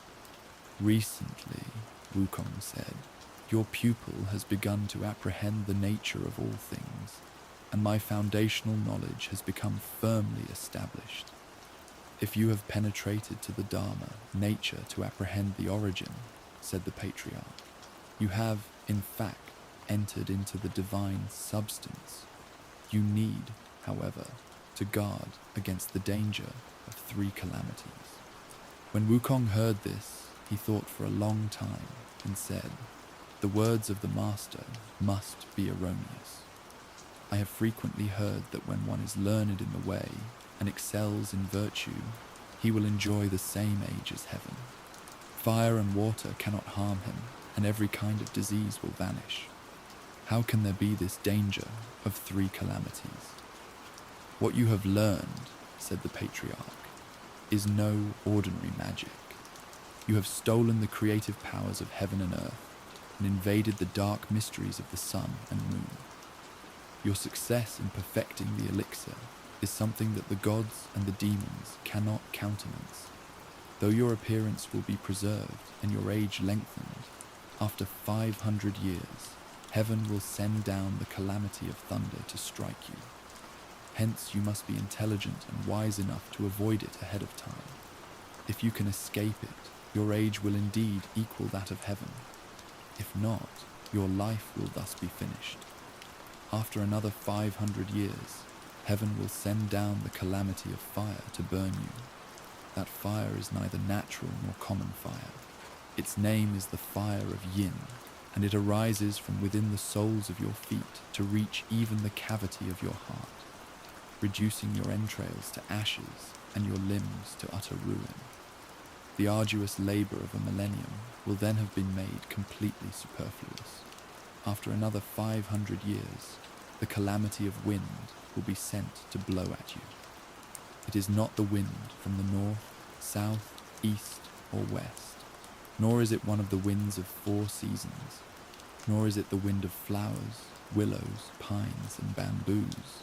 It is called the mighty wind, and it enters from the top of the skull into the body, passes through the midriff, and penetrates the 9 apertures. The bones and the flesh will be dissolved, and the body itself will disintegrate. You must, therefore, avoid all 3 calamities. When Wukong heard this, his hairs stood on end, and, kowtowing reverently, he said, "I beg the Master to be merciful, and impart to me the method to avoid the 3 calamities. To the very end, I shall never forget your gracious favor." The patriarch said, "It is not, in fact, difficult, except that I cannot teach you, because you are somewhat different from other people. I have a round head pointing to heaven," said Wukong, "and square feet walking on earth. Similarly, I have 9 apertures and 4 limbs, entrails and cavities. In what way am I different from other people?" The patriarch said, "Though you resemble a man, you have much less jowl. The monkey, you see, has an angular face with hollow cheeks and a pointed mouth." Stretching his hand to feel himself, Wukong laughed and said, "The Master does not know how to balance matters. Though I have much less jowl than human beings, I have my pouch, which may certainly be considered a compensation." "Very well then," said the patriarch. "What method of escape would you like to learn? There is the art of the heavenly ladle, which numbers 36 transformations, and there is the art of the earthly multitude, which numbers 72 transformations." Wukong said, "Your pupil is always eager to catch more fishes, so I'll learn the art of the earthly multitude." "In that case," said the patriarch, "come up here, and I'll pass on the oral formulas to you." He then whispered something into his ear, though we do not know what sort of wondrous secrets he spoke of. But this Monkey King was someone who, knowing one thing, could understand 100. He immediately learned the oral formulas, and after working at them and practicing them himself, he mastered all 72 transformations. One day, when the patriarch and the various pupils were admiring the evening view in front of the 3 Stars cave, the master asked, "Wukong, has that matter been perfected?" Wukong said, "Thanks to the profound kindness of the master, your pupil has indeed attained perfection. I now can ascend like mist into the air and fly." The patriarch said, "Let me see you try to fly." Wishing to display his ability, Wukong leaped 50 or 60 feet into the air, pulling himself up with a somersault. He trod on the clouds for about the time of a meal and traveled a distance of no more than 3 miles before dropping down again to stand before the patriarch. "Master," he said, his hands folded in front of him, "this is flying by cloud soaring."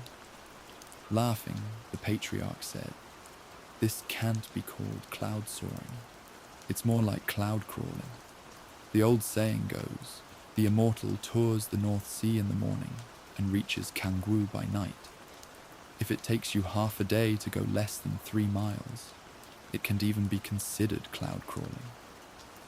"What do you mean," asked Wukong, "by saying the immortal tours the North Sea in the morning and reaches Kangwu by night?"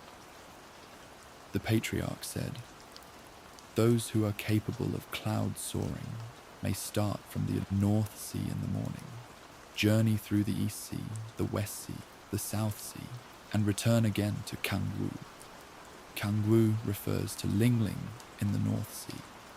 It can be called true cloud soaring only when you can traverse all 4 seas in one day.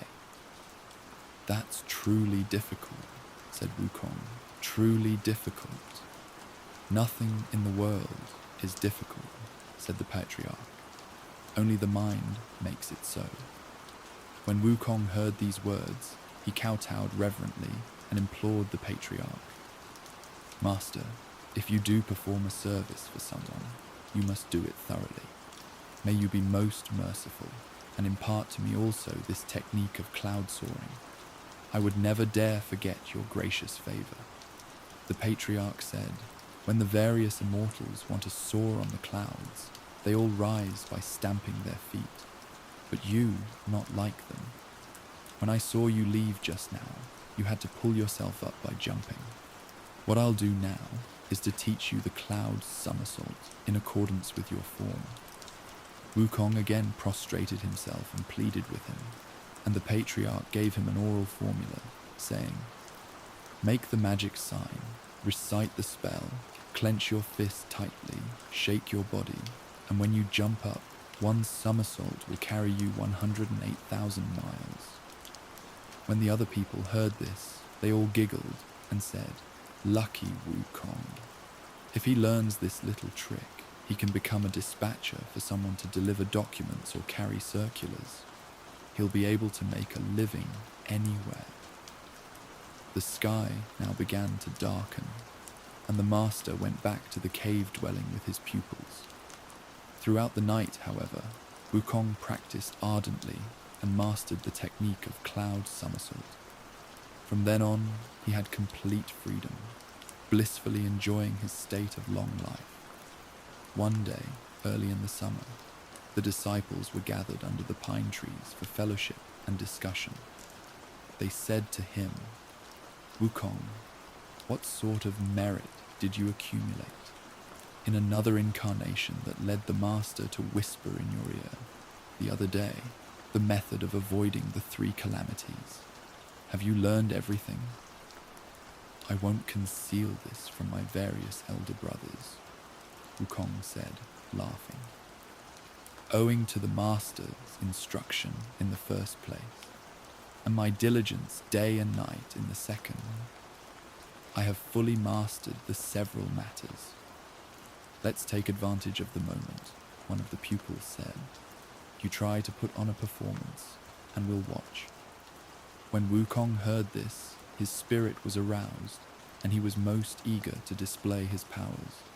I invite the various elder brothers to give me a subject, he said. What do you want me to change into? Why not a pine tree, they said. Wukong made the magic sign and recited the spell. With one shake of his body, he changed himself into a pine tree. Truly, it was thickly held in smoke through all 4 seasons. Its chaste fair form soars straight to the clouds, with not the least likeness to the impish monkey. It's all frost-tried and snow-tested branches. When the multitude saw this, they clapped their hands and roared with laughter, everyone crying, "Marvelous monkey! Marvelous monkey!" They did not realize that all this uproar had disturbed the patriarch, who came running out of the door, dragging his staff. "Who is creating this bedlam here?" he demanded. At his voice, the pupils immediately collected themselves, set their clothes in order, and came forward. Wukong also changed back into his true form, and slipping into the crowd, he said, "For your information, Reverend Master, we are having fellowship and discussion here. There is no one from outside causing any disturbance." "You are all yelling and screaming," said the patriarch angrily, "and were behaving in a manner totally unbecoming to those practicing cultivation. Don't you know that those in the cultivation of Tao resist opening their mouths, lest they waste their breath and spirit? or moving their tongues, lest they provoke arguments. Why are you all laughing noisily here? We dare not conceal this from the master, the crowd said. Just now we were having fun with Wukong, who was giving us a performance of transformation. We told him to change into a pine tree, and he did indeed become a pine tree. Your pupils were all applauding him, and our voices disturbed the reverend teacher. We beg his forgiveness. Go away, all of you, the patriarch said. You, Wukong, come over here. I ask you, what sort of exhibition were you putting on, changing into a pine tree? This ability you now possess, is it just for showing off to people? Suppose you saw someone with this ability. Wouldn't you ask him at once how he acquired it? So when others see that you are in possession of it, they'll come begging. If you're afraid to refuse them, you will give away the secret. If you don't, they may hurt you. You are actually placing your life in grave jeopardy. I beseech the master to forgive me, Wukong said, kowtowing. I won't condemn you, said the patriarch, but you must leave this place. When Wukong heard this, tears fell from his eyes. Where am I to go, teacher? He asked. From wherever you came, the patriarch said. You should go back there. I came from the East Purva-Videha continent, Wukong said, his memory jolted by the patriarch. From the water curtain cave of the flower fruit mountain in the Aolai country. Go back there quickly and save your life, the patriarch said. You cannot possibly remain here. Allow me to inform my esteemed teacher, said Wukong, properly penitent. I have been away from home for 20 years, and I certainly long to see my subjects and followers of bygone days again. But I keep thinking that my master's profound kindness to me has not yet been repaid. I, therefore, dare not leave. There's nothing to be repaid, said the patriarch. See that you don't get into trouble and involve me. That's all I ask.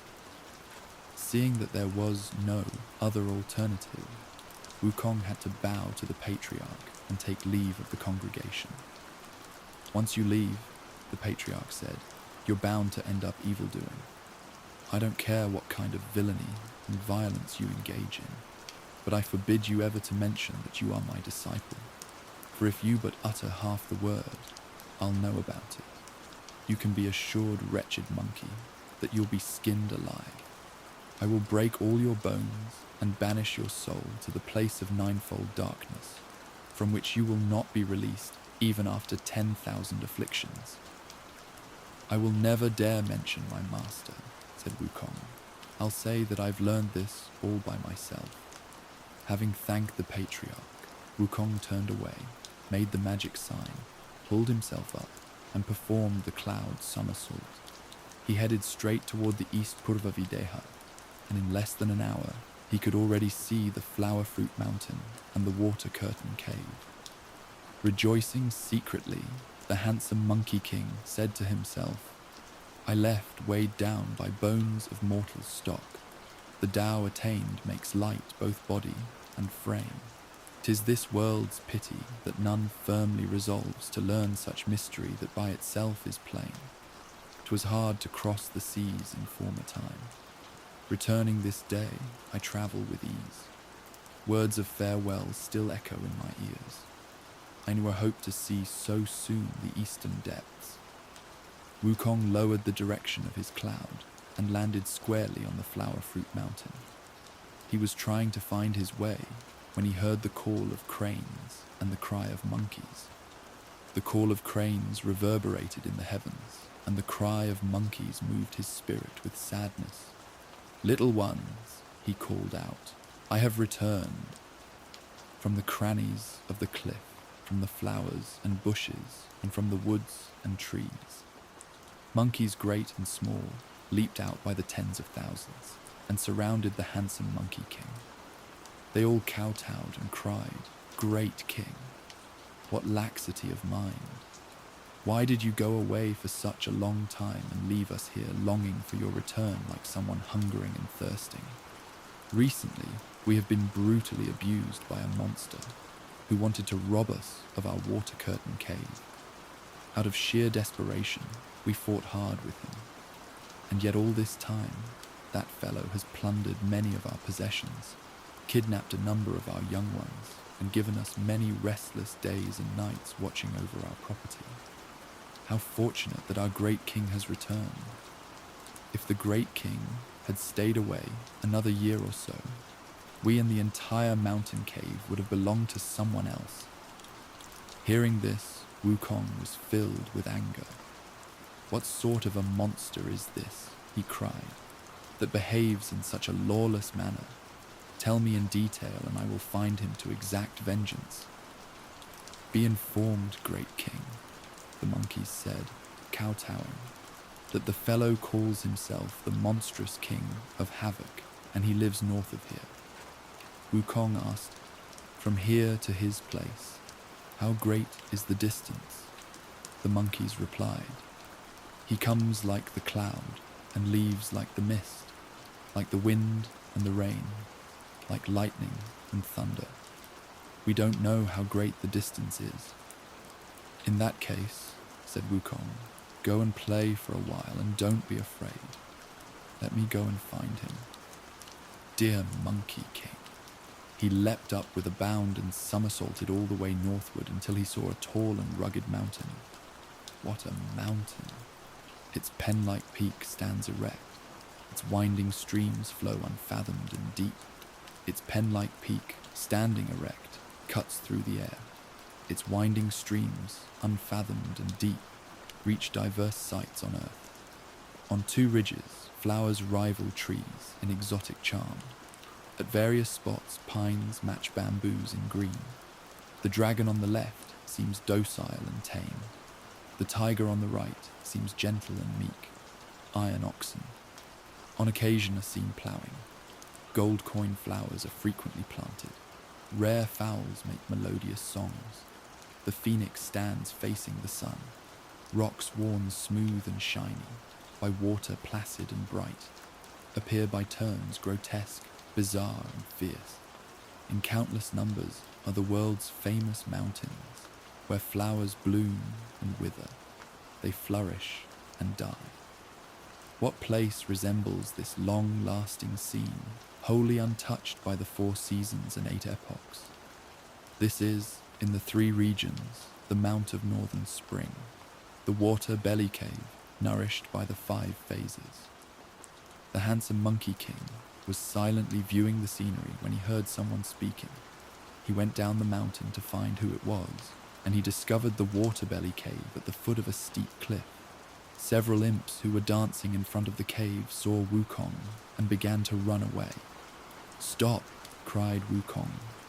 You can use the words of your mouth to communicate the thoughts of my mind. I am the lord of the water curtain cave in the flower fruit mountains south of here. Your monstrous king of havoc, or whatever he's called, has repeatedly bullied my young ones, and I have found my way here with the specific purpose of settling matters with him. Hearing this, the imps darted into the cave and cried out, Great King, a disastrous thing has happened. What sort of disaster? Asked the monstrous king.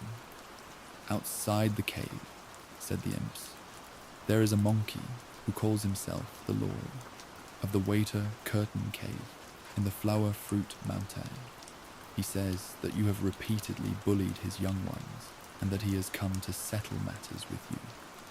Laughing, the monstrous king said, I have often heard those monkeys say that they have a great king who has left the family to practice self-cultivation. He must have come back. How is he dressed, and what kind of weapon does he have? He doesn't have any kind of weapon, the imp said. He is bareheaded, wears a red robe with a yellow sash, and has a pair of black boots on. He looks like neither a monk nor a layman, neither a Taoist nor an immortal.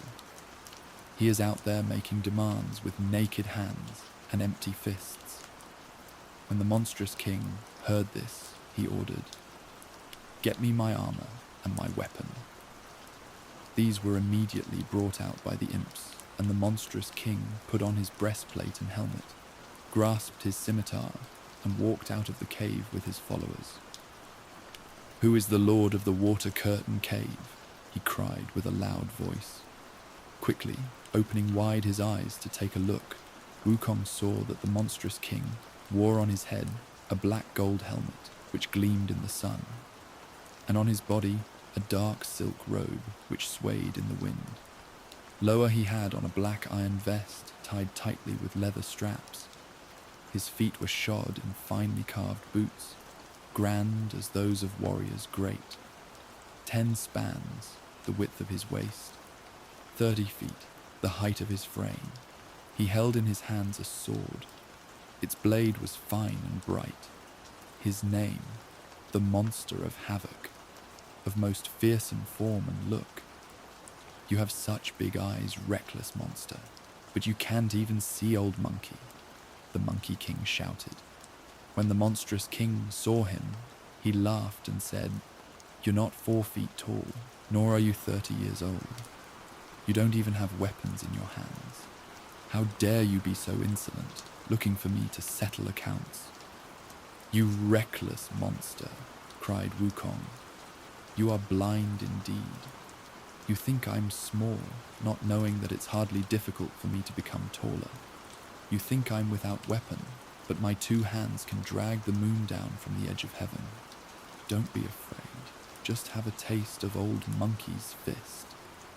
He leaped into the air and aimed a blow smack at the monster's face. Parrying the blow with his hand, the monstrous king said, "You are such a midget, and I'm so tall. You want to use your fist, but I have my scimitar. If I were to kill you with it, I would be a laughing stock. Let me put down my scimitar, and we'll see how well you can box." "Well said, fine fellow," replied Wukong. "Come on." The monstrous king shifted his position and struck out. Wukong closed in on him, hurtling himself into the engagement. The 2 of them pummeled and kicked, struggling and colliding with each other. It is easy to miss on a long reach, but a short punch is firm and reliable. Wukong jabbed the monstrous king in the short ribs, hit him on his chest, and gave him such heavy punishment with a few sharp blows that the monster stepped aside, picked up his huge scimitar, aimed it straight at Wukong's head, and slashed at him. Wukong dodged, and the blow narrowly missed him. Seeing that his opponent was growing fiercer, Wukong now used the method called the body beyond the body, plucking a handful of hairs from his own body and throwing them into his mouth. He chewed them to tiny pieces and then spat them into the air. "Change!" he cried, and they changed at once into 200 or 300 little monkeys, encircling the combatants on all sides. For you see, when someone acquires the body of an immortal, he can project his spirit, change his form, and perform all kinds of wonders. Since the Monkey King had become accomplished in the way, every one of the 84,000 hairs on his body could change into whatever shape or substance he desired. The little monkeys he had just created were so keen of eye and so swift of movement that they could be wounded by neither sword nor spear. Look at them, skipping and jumping. They rushed at the monstrous king and surrounded him, some hugging, some pulling, some crawling in between his legs, some tugging at his feet. They kicked and punched. They yanked at his hair and poked at his eyes. They pinched his nose and tried to sweep him completely off his feet until they tangled themselves into confusion.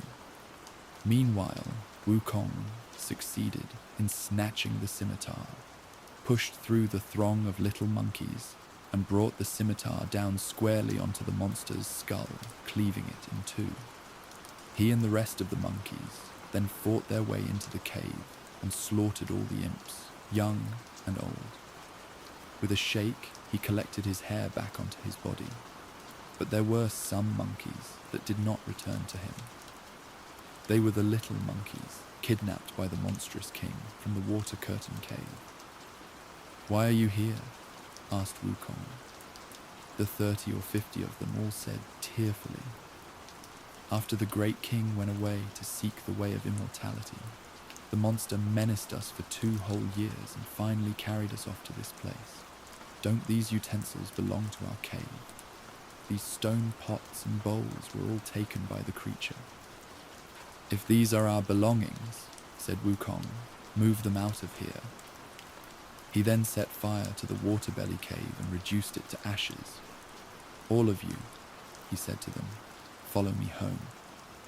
"Great king," the monkeys said, "when we came here, all we felt was wind rushing past us, and we seemed to float through the air until we arrived here. We don't know the way. How can we go back to our home?" Wukong said, "That's a magic trick of his. But there's no difficulty. Now I know not only one thing, but 100. I'm familiar with that trick too. Close your eyes, all of you, and don't be afraid. Dear Monkey King." He recited a spell, rode for a while on a fierce wind, and then lowered the direction of the cloud. "Little ones," he cried, "open your eyes." The monkeys felt solid ground beneath their feet and recognized their home territory. In great delight, every one of them ran back to the cave along the familiar roads and crowded in together with those waiting in the cave. They then lined up according to age and rank and paid tribute to the Monkey King. Wine and fruits were laid out for the welcome banquet. When asked how he had subdued the monster and rescued the young ones, Wukong presented a detailed rehearsal, and the monkeys broke into unending applause. "Where did you go, great king?" they cried. "We never expected that you would acquire such skills." "The year I left you all," Wukong said, "I drifted with the waves across the great eastern ocean and reached the west Aparagodan continent. I then arrived at the south Jambudvapa continent, where I learned human ways, wearing this garment and these shoes. I swaggered along with the clouds for 8 or 9 years, but I had yet to learn the great art. I then crossed the great western ocean and reached the west Aparagodania continent. After searching for a long time, I had the good fortune to discover an old patriarch who imparted to me the formula for enjoying the same age as heaven, the secret of immortality. Such luck is hard to meet even after 10,000 afflictions," the monkeys said, all congratulating him. "Little ones," Wukong said, laughing again. "Another delight is that our entire family now has a name." "What is the name of the great king?" "My surname is Sun," replied Wukong, "and my religious name is Wukong." When the monkeys heard this, they all clapped their hands and shouted happily, "If the great king is elder son, then we are all junior sons, sons the third, small sons, tiny sons, the Sun family, the Sun nation, and the Sun cave." So they all came and honored elder son with large and small bowls of coconut and grape wine, of divine flowers and fruits. It was indeed one big, happy family. Lo, the surname is one. The self has returned to its source. This glory awaits a name recorded in heaven. Serm. 4 seas and 1,000 mountains all bow to submit from ninefold darkness 10 species. Names are removed. Now we were speaking of the handsome Monkey King's triumphant return to his home country. After slaying the monstrous king of havoc and wresting from him his huge scimitar, he practiced daily with the little monkeys the art of war, teaching them how to sharpen bamboos for making spears, file wood for making swords, arrange flags and banners, go on patrol, advance or retreat, and pitch camp.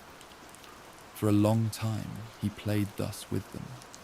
Suddenly he grew quiet and sat down, thinking out loud to himself, "The game we are playing here may turn out to be something quite serious. Suppose we disturb the rulers of humans. or of fowls and beasts, and they become offended. Suppose they say that these military exercises of ours are subversive and raise an army to destroy us. How can we meet them with our bamboo spears and wooden swords? We must have sharp swords and fine halberds. But what can be done at this moment? When the monkeys heard this, they were all alarmed. The great king's observation is very sound, they said, but where can we obtain these things? As they were speaking, 4 older monkeys came forward, 2 female monkeys with red buttocks and 2 bareback gibbons. Coming to the front, they said, "Great king, to be furnished with sharp-edged weapons is a very simple matter." "How is it simple?" asked Wukong. The 4 monkeys replied, "East of our mountain, across 200 miles of water, is the boundary of the Aolai country. In that country, there is a king who has numberless men and soldiers in his city, and there are bound to be all kinds of metalworks there. If the great king goes there, he can either buy weapons or have them made. Then you can teach us how to use them for the protection of our mountain, and this will be the stratagem for assuring ourselves of perpetuity." When Wukong heard this, he was filled with delight. "Play here, all of you," he said. "Let me make a trip. Dear Monkey King." He quickly performed his cloud somersault and crossed the 200 miles of water in no time. On the other side, he did indeed discover a city with broad streets and huge marketplaces, countless houses and numerous arches. Under the clear sky and bright sun, people were coming and going constantly. Wukong thought to himself, there must be ready-made weapons around here. But going down there to buy a few pieces from them is not as good a bargain as acquiring them by magic. He therefore made the magic sign and recited a spell. Facing the ground on the southwest, he took a deep breath and then blew it out. At once, it became a mighty wind, hurtling pebbles and rocks through the air. It was truly terrifying. Thick clouds in vast formation moved o'er the world. Black fog and dusky vapor darkened the earth. Waves churned in seas and rivers, affrighting fishes and crabs. Boughs broke in mountain forests, wolves and tigers taking flight. Traders and merchants were gone from stores and shops. No single man was seen at sundry marts and malls. The king retreated to his chamber from the royal court. Officials, martial and civil, returned to their homes. This wind toppled Buddha's throne of 1,000 years and shook to its foundations the 5 Phoenix Tower. The wind arose and separated the king from his subjects in the Aolai country. Throughout the various boulevards and marketplaces, every family bolted the doors and windows and no one dared go outside. Wukong then lowered the direction of his cloud and rushed straight through the imperial gate. He found his way to the armory, knocked open the doors, and saw that there were countless weapons inside. Scimitars, spears, swords, halberds, battle axes, scythes, whips, rakes, drumsticks, drums, bows, arrows, forks, and lances. Every kind was available. Highly pleased, Wukong said to himself, "How many pieces can I possibly carry by myself? I'd better use the magic of body division to transport them." Dear Monkey King. He plucked a handful of hairs, chewed them to pieces in his mouth, and spat them out. Reciting the spell, he cried, "Change!" They changed into thousands of little monkeys who snatched and grabbed the weapons. Those that were stronger took 6 or 7 pieces, the weaker ones 2 or 3 pieces, and together they emptied out the armory. Wukong then mounted the cloud and performed the magic of displacement by calling up a great wind, which carried all the little monkeys back to their home. We tell you now about the various monkeys, both great and small, who were playing outside the cave of the Flower Fruit Mountain. They suddenly heard the sound of winds and saw in midair a huge horde of monkeys approaching, the sight of which made them all flee in terror and hide. In a moment, Wukong lowered his cloud and, shaking himself, collected the pieces of hair back onto his body. All the weapons were piled in front of the mountain. "Little ones," he shouted, "come and receive your weapons." The monkeys looked and saw Wukong standing alone on level ground. They came running to kowtow and asked what had happened. Wukong then recounted to them how he had made use of the mighty wind to transport the weapons. After expressing their gratitude, the monkeys all went to grab at the scimitars and snatch at the swords, to wield the axes and scramble for spears, to stretch the bows and mount the arrows. Shouting and screaming, they played all day long. The following day, they marched in formation as usual. Assembling the monkeys, Wukong found that there were 47,000 of them. This assembly greatly impressed all the wild beasts of the mountain: wolves, insects, tigers, leopards, mouse deer, fallow deer, river deer, foxes, wild cats, badgers, lions, elephants, apes, bears, antelopes, boars, muskoxen, chamois, green one-horned buffaloes, wild hares, and giant mastiffs. Led by the various demon kings of no fewer than 72 caves, they all came to pay homage to the Monkey King. Henceforth, they brought annual tributes and answered the roll call made every season. Some of them joined in the maneuvers. Others supplied provisions in accordance with their rank. In an orderly fashion, they made the entire flower fruit mountain as strong as an iron bucket or a city of metal.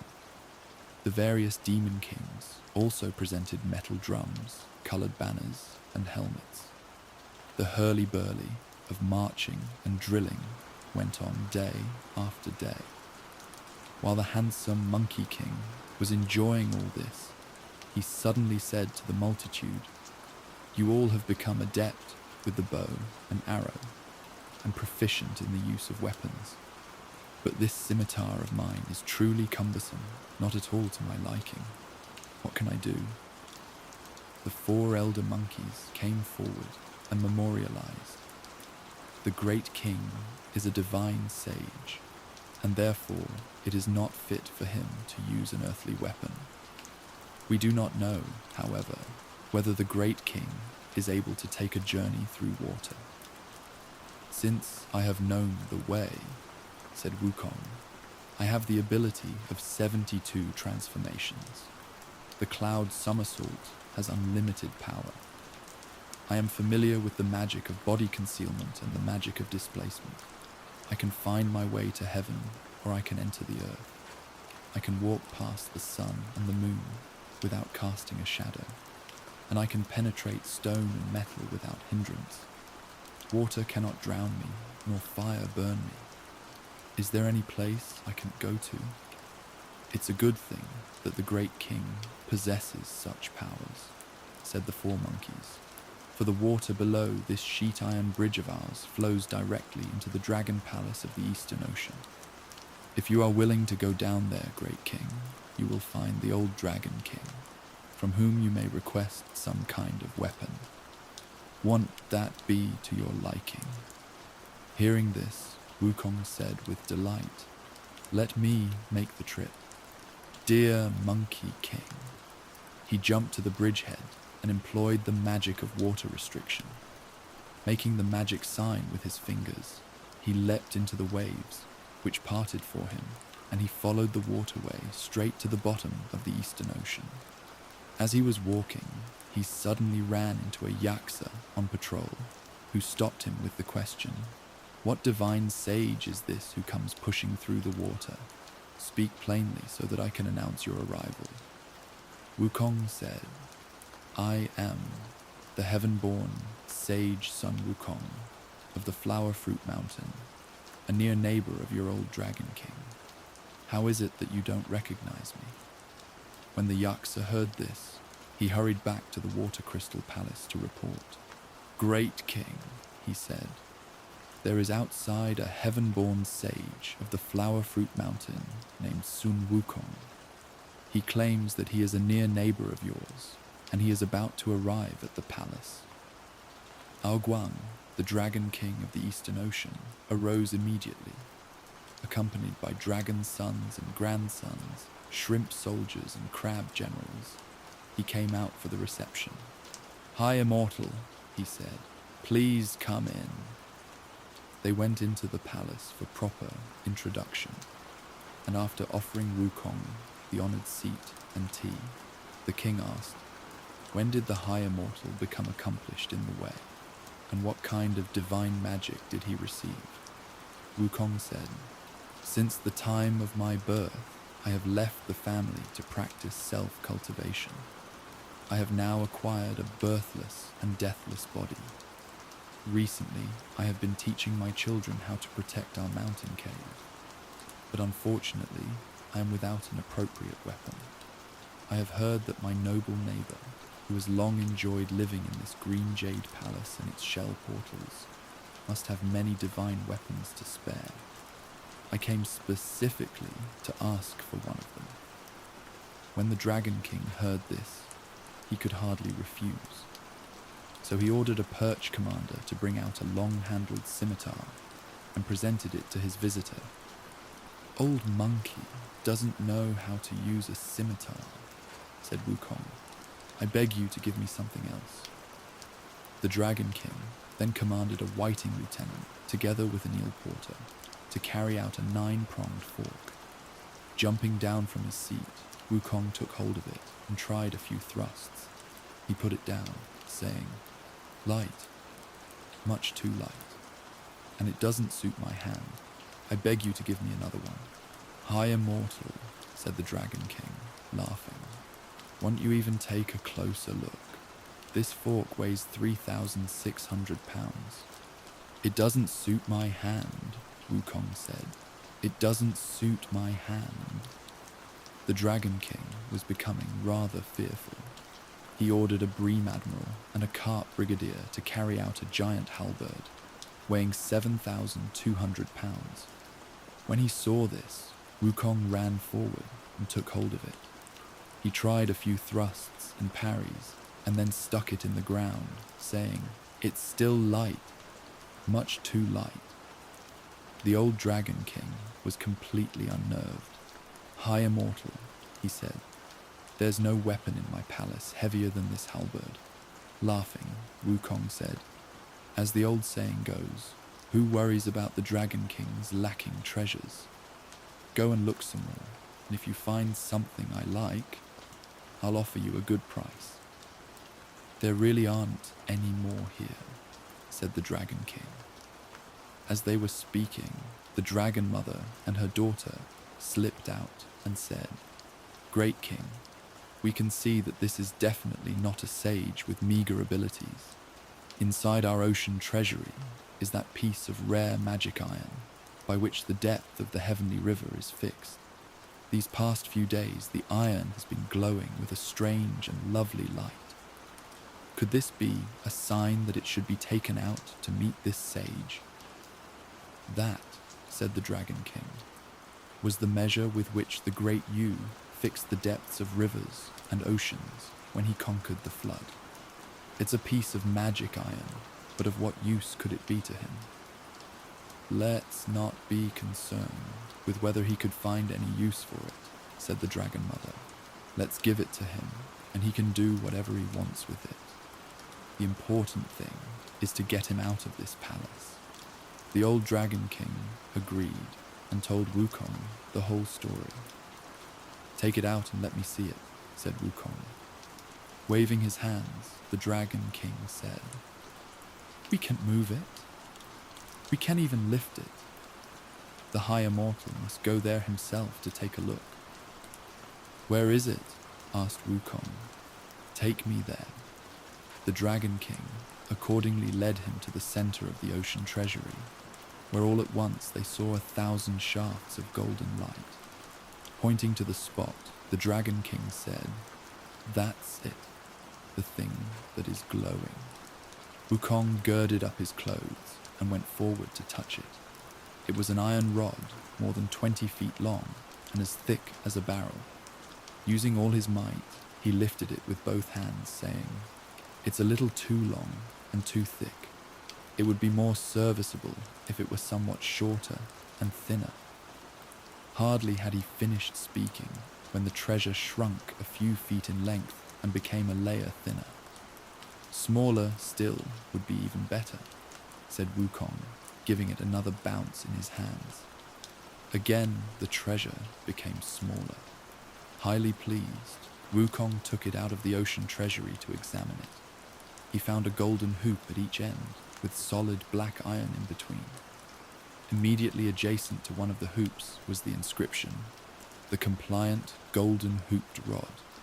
Weight, 13,500 pounds. He thought to himself in secret delight. This treasure, I suppose, must be most compliant with one's wishes. As he walked, he was deliberating in his mind and murmuring to himself, bouncing the rod in his hands. Shorter and thinner still would be marvelous. By the time he took it outside, the rod was no more than 20 feet in length and had the thickness of a rice bowl. See how he displayed his power now. He wielded the rod to make lunges and passes, engaging in mock combat all the way back to the Water Crystal Palace. The old Dragon King was so terrified that he shook with fear, and the dragon princes were all panic-stricken. Sea turtles and tortoises drew in their necks. Fishes, shrimps, and crabs all hid themselves. Wukong held the treasure in his hands and sat in the Water Crystal Palace. Laughing, he said to the Dragon King, "I am indebted to my good neighbor for his profound kindness." "Please don't mention it," said the Dragon King. "This piece of iron is very useful," said Wukong, "but I have one further statement to make." "What sort of statement does the High Immortal wish to make?" asked the Dragon King. Wukong said, "Had there been no Sucheron, I would have let the matter drop. Now that I have it in my hands, I can see that I am wearing the wrong kind of clothes to go with it. What am I to do? If you have any martial apparel, you might as well give me some too. I would thank you most heartily." "This, I confess, is not in my possession," said the Dragon King. Wukong said, "A solitary guest will not disturb two hosts, even if you claim that you don't have any. I shall never walk out of this door. Let the High Immortal take the trouble of going to another ocean," said the Dragon King. "He might turn up something there. To visit 3 homes is not as convenient as sitting in one," said Wukong. "I beg you to give me one outfit." "I really don't have one," said the Dragon King, "for if I did, I would have presented it to you." "Is that so?" said Wukong. "Let me try the iron on you." "High Immortal," the Dragon King said nervously, "don't ever raise your hand. Don't ever raise your hand.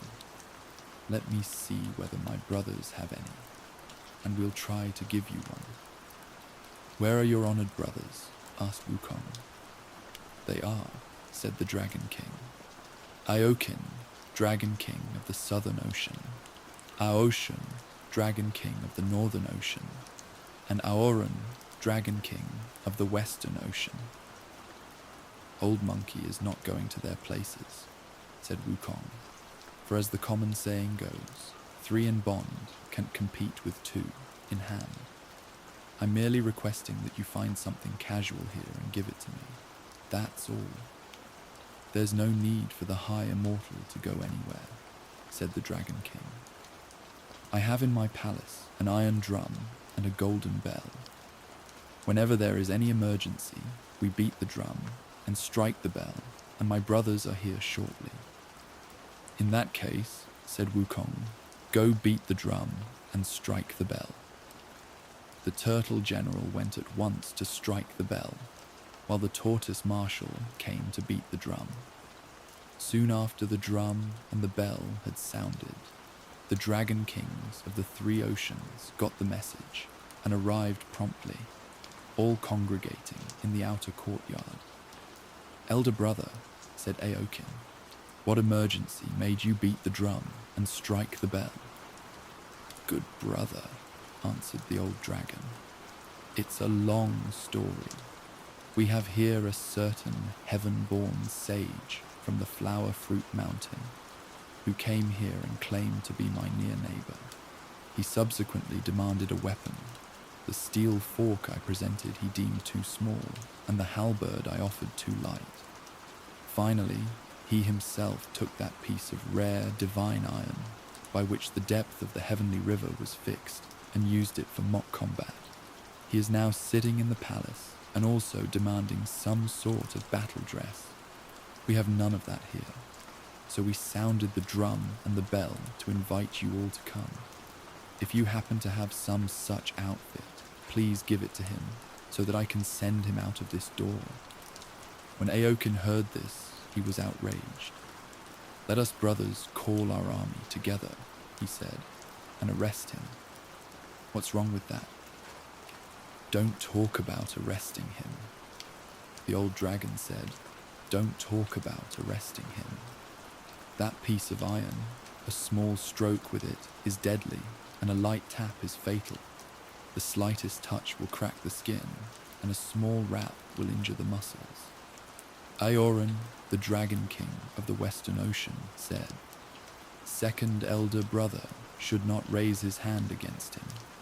Let us rather assemble an outfit for him and get him out of this place. We can then present a formal complaint to heaven, and heaven will send its own punishment." "You are right," said Aoshun, the Dragon King of the Northern Ocean. "I have here a pair of cloud-treading shoes the color of lotus root." Aorin, the Dragon King of the Western Ocean, said, "I brought along a cuirass of chainmail made of yellow gold. And I have a cap with erect phoenix plumes made of red gold," said Aokin, the Dragon King of the Southern Ocean. The old Dragon King was delighted and brought them into the Water Crystal Palace to present the gifts. Wukong duly put on the gold cap, the gold cuirass, and cloud-treading shoes, and wielding his compliant rod, he fought his way out in mock combat, yelling to the dragons, "Sorry to have bothered you." The Dragon Kings of the Four Oceans were outraged, and they consulted together about filing a formal complaint, of which we make no mention here. "Look at that Monkey King." He opened up the waterway and went straight back to the head of the sheet iron bridge. The 4 old monkeys were leading the other monkeys and waiting beside the bridge. They suddenly beheld Wukong leaping out of the waves. There was not a drop of water on his body as he walked onto the bridge, all radiant and golden. The various monkeys were so astonished that they all knelt down, crying, "Great King, what marvels! What marvels!"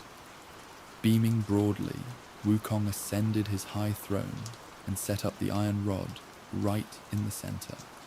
Not knowing any better, the monkeys all came and tried to pick the treasure up. It was rather like a dragonfly attempting to shake an ironwood tree. They could not budge it an inch. Biting their fingers and sticking out their tongues, every one of them said, "Oh, Father, it's so heavy. How did you ever manage to bring it here?" Wukong walked up to the rod, stretched forth his hands, and picked it up. Laughing, he said to them, "Everything has its owner. This treasure has presided in the ocean treasury for who knows how many thousands of years, and it just happened to glow recently." The Dragon King only recognized it as a piece of black iron, though it is also said to be the divine rarity which fixed the bottom of the heavenly river. All those fellows together could not lift or move it, and they asked me to take it myself. At first, this treasure was more than 20 feet long and as thick as a barrel. After I struck it once and expressed my feeling that it was too large, it grew smaller. I wanted it smaller still, and again it grew smaller. For a third time I commanded it, and it grew smaller still. When I looked at it in the light, It had on it the inscription, "The compliant golden hooped rod. Weight 13,500 pounds. Stand aside, all of you. Let me ask it to go through some more transformations." He held the treasure in his hands and called out, "Smaller, smaller, smaller." And at once it shrank to the size of a tiny embroidery needle, small enough to be hidden inside the ear. Awestruck, the monkeys cried, "Great king, take it out and play with it some more." The monkey king took it out from his ear and placed it on his palm. "Bigger, bigger, bigger," he shouted, and again it grew to the thickness of a barrel and more than 20 feet long. He became so delighted playing with it that he jumped onto the bridge and walked out of the cave. Grasping the treasure in his hands, he began to perform the magic of cosmic imitation. Bending over, he cried, "Grow!" and at once grew to be 10,000 feet tall, with a head like the Tai Mountain and a chest like a rugged peak, eyes like lightning and a mouth like a blood bowl, and teeth like swords and halberds. The rod in his hands was of such a size that its top reached the 33rd heaven, and its bottom the 18th layer of hell. Tigers, leopards, wolves, and crawling creatures, all the monsters of the mountain, and the demon kings of the 72 caves, were so terrified that they kowtowed and paid homage to the Monkey King in fear and trembling. Presently, he revoked his magical appearance and changed the treasure back into a tiny embroidery needle stored in his ear. He returned to the cave dwelling, but the demon kings of the various caves were still frightened, and they continued to come to pay their respects. At this time, the banners were unfurled, the drums sounded, and the brass gongs struck loudly. A great banquet of 100 delicacies was given, and the cups were filled to overflowing with the fruit of the vines and the juices of the coconut. They drank and feasted for a long time, and they engaged in military exercises as before. The Monkey King made the 4 old monkeys mighty commanders of his troops by appointing the 2 female monkeys with red buttocks as marshals Ma and Liu, and the 2 bareback gibbons as generals Bian and Ba. The 4 mighty commanders, moreover, were entrusted with all matters concerning fortification, pitching camps, reward, and punishment. Having settled all this, the Monkey King felt completely at ease to soar on the clouds and ride the mist, to tour the 4 seas and disport himself in 1,000 mountains. Displaying his martial skill, he made extensive visits to various heroes and warriors. Performing his magic, he made many good friends. At this time, moreover, he entered into fraternal alliance with 6 other monarchs: the Bull Monster King, the Dragon Monster King, the Garuda Monster King, the Giant Lynx King, the Macaque King, and the Orangutan King. Together with the handsome Monkey King, they formed a fraternal order of 7. Day after day, they discussed civil and military arts, exchanged wine cups and goblets, sang and danced to songs and strings. They gathered in the morning and parted in the evening. There was not a single pleasure that they overlooked, covering a distance of 10,000 miles, as if it were but the span of their own courtyard. As the saying has it, one nod of the head goes farther than 3,000 miles. One twist of the torso covers more than 800. One day, the 4 mighty commanders had been told to prepare a great banquet in their own cave, and the 6 kings were invited to the feast. They killed cows and slaughtered horses. They sacrificed to heaven and earth. The various imps were ordered to dance and sing, and they all drank until they were thoroughly drunk. After sending the 6 kings off, Wukong also rewarded the leaders, great and small, with gifts. Reclining in the shade of pine trees near the sheet iron bridge, he fell asleep in a moment. The 4 mighty commanders led the crowd to form a protective circle around him. not daring to raise their voices. In his sleep, the handsome Monkey King saw two men approach with a summons, with the three characters Sun Wukong written on it. They walked up to him and without a word tied him up with a rope and dragged him off. The soul of the handsome Monkey King was reeling from side to side. They reached the edge of a city. The Monkey King was gradually coming to himself when he lifted up his head and suddenly saw above the city an iron sign bearing in large letters the three words, Region of Darkness. The handsome Monkey King at once became fully conscious. The Region of Darkness is the abode of Yama, King of Death, he said. Why am I here? Your age in the world of life has come to an end, the two Mina said. The two of us were given this summons to our rescue. When the Monkey King heard this, he said, I, old Monkey himself, have transcended the three regions and the 5 phases. Hence, I am no longer under Yama's jurisdiction. Why is he so confused that he wants to arrest me? The two summoners paid scant attention. Yanking and pulling, they were determined to haul him inside. Growing angry, the Monkey King whipped out his treasure. One wave of it turned it into the thickness of a rice bowl. He raised his hands once, and the two summoners were reduced to hash. He untied the rope, freed his hands, and fought his way into the city, wielding the rod. Bull-headed demons hid in terror, and horse-faced demons fled in every direction.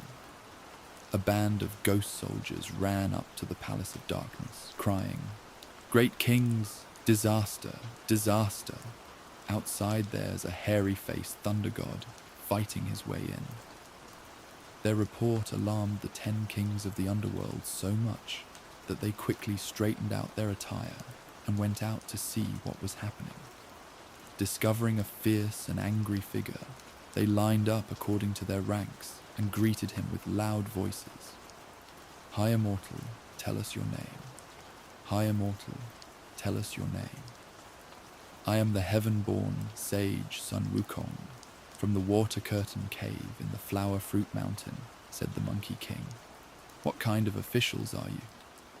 We are the emperors of darkness, answered the 10 kings, bowing, the 10 kings of the underworld. Tell me each of your names at once, said Wukong, or I'll give you a drubbing. The 10 kings said, We are King Qingguang, King of the Beginning River, King of the Song Emperor, King of Avenging Ministers, King Yama, King of Equal Ranks, King of the Tai Mountain, King of City Markets, King of the Complete Change, and King of the Turning Wheel. Since you have all ascended the thrones of kingship, said Wukong, you should be intelligent beings, responsible in rewards and punishments. Why are you so ignorant of good and evil? Old Monkey has acquired the Tao and attained immortality. I enjoy the same age as heaven, and I have transcended the 3 regions and leapt clear of the 5 phases. Why then did you send men to arrest me? High Immortal, said the 10 kings, let your anger subside. There are many people in this world with the same name and surname. Couldn't the summoners have made a mistake? Nonsense, nonsense, said Wukong. The proverb says, officials err, clerks err, but the summoner never errs. Quick, bring out your register of births and deaths, and let me have a look. When the 10 kings heard this, they invited him to go into the palace to see for himself. Holding his compliant rod, Wukong went straight up to the Palace of Darkness and, facing south, sat down in the middle. The 10 kings immediately had the judge in charge of the records bring out his books for examination. The judge, who did not dare tarry, hastened into a side room and brought out 5 or 6 books of documents and the ledgers on the 10 species of living beings. He went through them one by one. Short-haired creatures, furry creatures, winged creatures, crawling creatures, and scaly creatures, but he did not find his name. He then proceeded to the file on monkeys. You see, though this monkey resembled a human being, he was not listed under the names of men. Though he resembled the short-haired creatures, he did not dwell in their kingdoms. Though he resembled other animals, he was not subject to the unicorn. And though he resembled flying creatures, he was not governed by the phoenix. He had, therefore, a separate ledger, which Wukong examined himself. Under the heading Soul 1350, he found the name Sun Wukong recorded, with the description Heaven-born stone monkey, age 342 years, a good end. Wukong said, I really don't remember my age. All I want is to erase my name. Bring me a brush. The judge hurriedly fetched the brush and soaked it in heavy ink. Wukong took the ledger on monkeys and crossed out all the names he could find in it. Throwing down the ledger, he said, That ends the account. That ends the account. Now I am truly not your subject. Brandishing his rod, he fought his way out of the region of darkness. The 10 kings did not dare approach him. They went instead to the Green Cloud Palace to consult the Bodhisattva King Ksitigarbha and made plans to report the incident to heaven, which does not concern us for the moment. While our Monkey King was fighting his way out of the city, he was suddenly caught in a clump of grass and stumbled. Waking up with a start, he realized that it was all a dream. As he was stretching himself, he heard the 4 mighty commanders and the various monkeys crying with a loud voice, Great King, how much wine did you imbibe? You've slept all night long. Aren't you awake yet? Sleeping is nothing to get excited about, said Wukong, but I dreamed that 2 men came to arrest me, and I didn't perceive their intention until they brought me to the outskirts of the region of darkness. Showing my power, I protested right up to the Palace of Darkness and argued with the 10 kings. I went through our ledger of birth and death and crossed out all our names. Those fellows have no hold over us now. The various monkeys all kowtowed to express their gratitude. From that time onward, there were many mountain monkeys who did not grow old, for their names were not registered in the underworld. When the handsome Monkey King finished his account of what had happened, the 4 mighty commanders reported the story to the demon kings of various caves, who all came to tender their congratulations. Only a few days had passed when the 6 sworn brothers also came to congratulate him, all of them delighted about the cancellation of the names. We shall not elaborate here on their joyful gathering. We shall turn instead to the great benevolent sage of heaven, the celestial Jade Emperor of the most venerable Deva, who was holding court one day in the treasure hall of divine mists, the cloud palace of golden arches. The divine ministers, civil and military, were just gathering for the morning session when suddenly the Taoist immortal Qiu Hongji announced, Your Majesty, outside the translucent palace, Ao Guang, the Dragon King of the Eastern Ocean, is awaiting your command to present a memorial to the throne. The Jade Emperor gave the order to have him brought forth, and Ao Guang was led into the Hall of Divine Mists. After he had paid his respects, a divine page boy in charge of documents received the memorial, and the Jade Emperor read it from the beginning. The memorial said, From the lowly water region of the Eastern Ocean, at the East Purva Videha continent, the small dragon subject, Ao Guang, humbly informs the wise Lord of Heaven, the most eminent high god and ruler, that a bogus, immortal Sun Wukong, born of the Flower Fruit Mountain and resident of the Water Curtain Cave, has recently abused your small dragon, gaining a seat in his water home by force. He demanded a weapon, employing power and intimidation. He asked for martial attire, unleashing violence and threats. He terrorized my water kinsmen and scattered turtles and tortoises.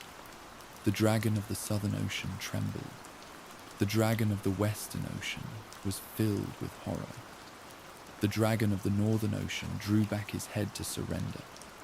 And your subject, Aoguang, flexed his body to do obeisance. We presented him with the divine treasure of an iron rod and the gold cap with phoenix plumes, giving him also a chainmail cuirass and cloud-treading shoes. We sent him off courteously. But even then, he was bent on displaying his martial prowess and magical powers, and all he could say to us was, "Sorry to have bothered you. We are indeed no match for him, nor are we able to subdue him. Your subject therefore presents this petition and humbly begs for imperial justice. We earnestly beseech you to dispatch the heavenly host and capture this monster, so that tranquility may be restored to the oceans and prosperity to the lower region. Thus we present this memorial." When the Holy Emperor had finished reading, he gave the command, "Let the dragon god return to the ocean. We shall send our generals to arrest the culprit." The old Dragon King gratefully touched his forehead to the ground and left. From below, the immortal Elder Jie, the Celestial Master, also brought forth the report. "Your Majesty, the Minister of Darkness, King Qingguang, supported by the Bodhisattva King Xitigaba, Pope of the Underworld, has arrived to present his memorial." The Jade Girl in charge of communication came from the side to receive this document, which the Jade Emperor also read from the beginning. The memorial said, "The region of darkness is the nether region proper to earth.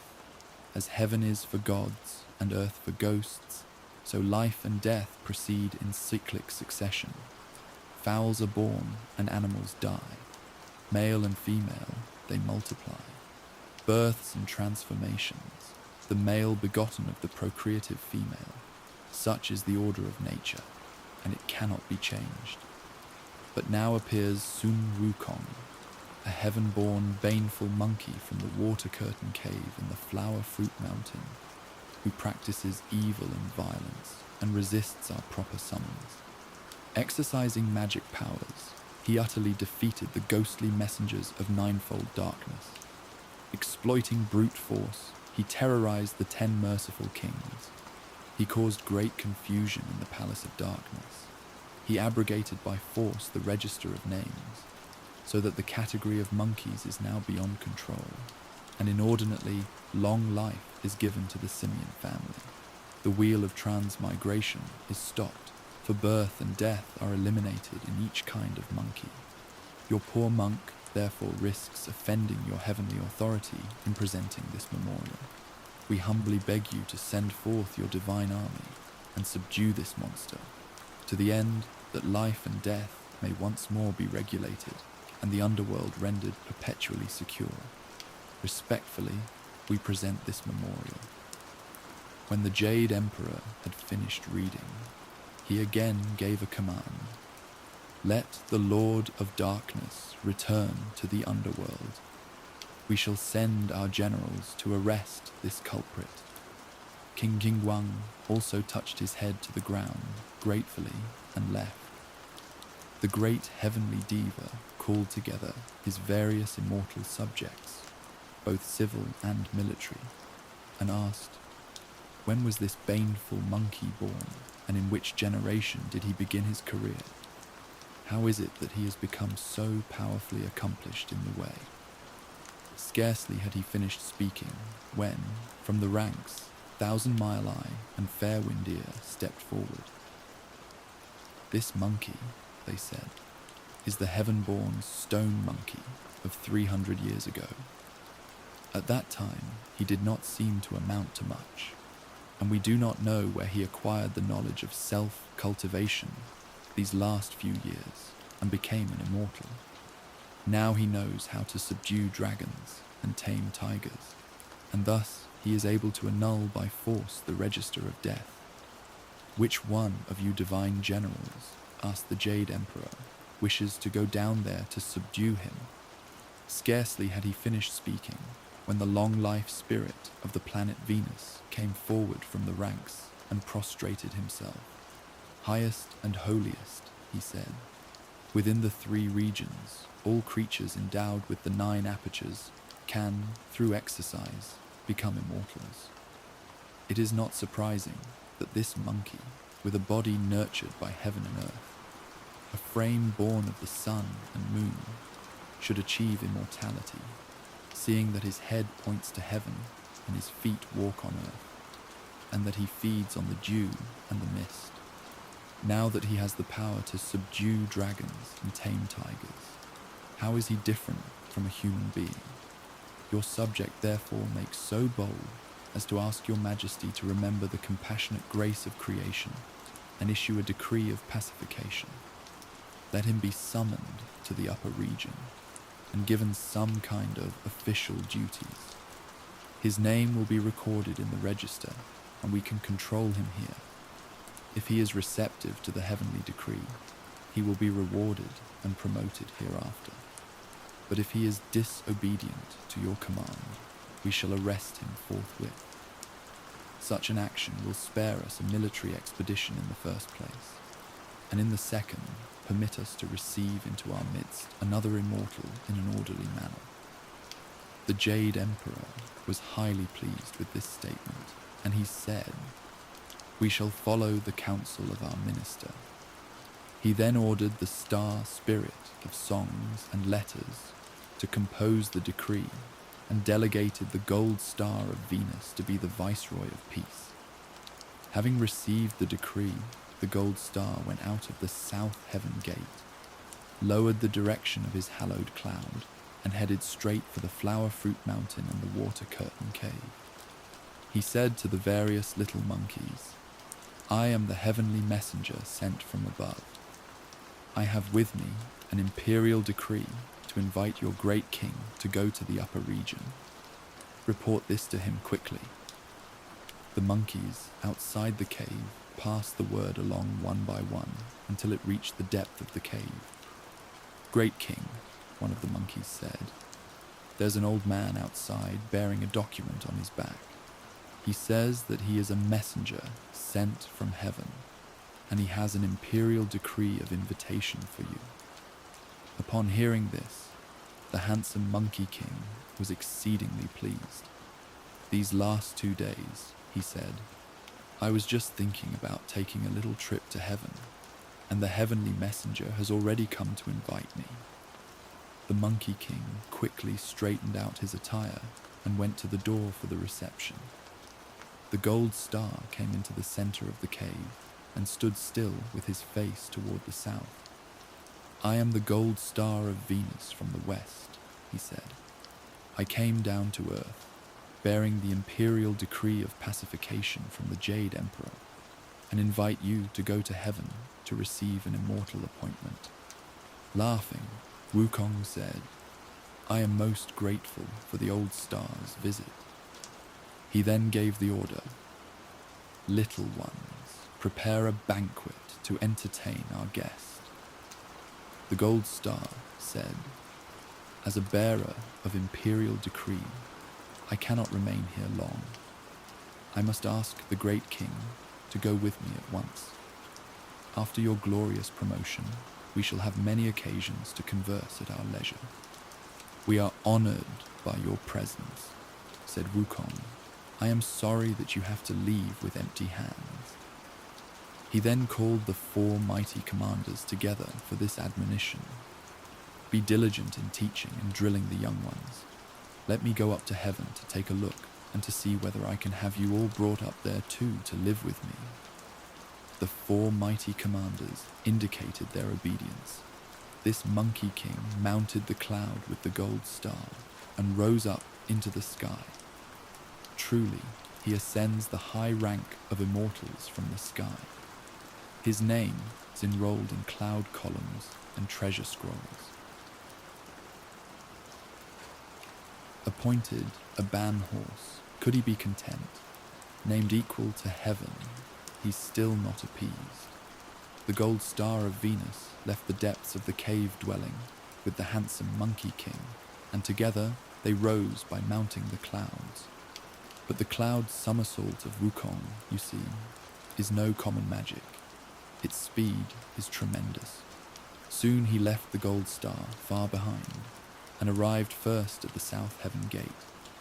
He was about to dismount from the cloud and go in when the Devaraja Virudaka, leading Pang, Liu, Kao, Bi, Deng, Xin, Zhang, and Tao, the various divine heroes, barred the way with spears, scimitars, swords, and halberds, and refused him entrance. The Monkey King said, "What a deceitful fellow that Gold Star is. If old Monkey has been invited here, why have these people been ordered to use their swords and spears to bar my entrance?" He was protesting loudly when the Gold Star arrived in haste. "Old man," said Wukong angrily to his face, "why did you deceive me? You told me that I was invited by the Jade Emperor's decree of pacification. Why then did you get these people to block the heaven gate and prevent my entering?" "Let the great king calm down," the Gold Star said, laughing. "Since you have never been to the Hall of Heaven before, nor have you been given a name, you are quite unknown to the various heavenly guardians. How can they let you in on their own authority? Once you have seen the heavenly Deva, received an appointment, and had your name listed in the immortal register, you can go in and out as you please. Who would then obstruct your way?" "If that's how it is," said Wukong, "it's all right. But I'm not going in by myself." "Then go in with me," said the Gold Star, pulling him by the hand. As they approached the gate, the Gold Star called out loudly, "Guardians of the Heaven Gate, lieutenants great and small, make way. This person is an immortal from the region below, whom I have summoned by the imperial decree of the Jade Emperor." The Devaraja Virudhaka and the various divine heroes immediately lowered their weapons and stepped aside, and the Monkey King finally believed what he had been told. He walked slowly inside with the Gold Star and looked around, for it was truly his first ascent to the region above, his sudden entrance into the Hall of Heaven, where 10,000 shafts of golden light whirled as a coral rainbow, and 1,000 layers of hallowed air diffused mist of purple. Look at that south heaven gate. Its deep shades of green from glazed tiles were made, its radiant battlements adorned with treasure jade. On two sides were posted scores of celestial sentinels, each of whom, standing tall beside the pillars, carried bows and clutched banners. All around were sundry divine beings in golden armor, each of them holding halberds and whips, or wielding scimitars and swords. Impressive may be the outer court. Overwhelming is the sight within. In the inner halls stood several huge pillars, circled by red-whiskered dragons whose golden scales gleamed in the sun. There were, moreover, a few long bridges. Above them, crimson-headed phoenixes circled with soaring plumes of many hues. Bright mist shimmered in the light of the sky. Green fog, descending, obscured the stars. 33 heavenly mansions were found up here, with names like the Scattered Cloud, the Vaishravana, the Pankavidya, the Suyama, the Nirmanarati. On the roof of every mansion, the ridge held a stately golden beast. There were also the 72 treasure halls, with names like the Morning Assembly, the Transcendent Void, the Precious Light, the Heavenly King, the Divine Minister. In every hall beneath the pillars stood rows of jade unicorn. On the platform of Canopus, there were flowers unfading in 1,000 millennia. Beside the oven for refining herbs, there were exotic grasses growing green for 10,000 years.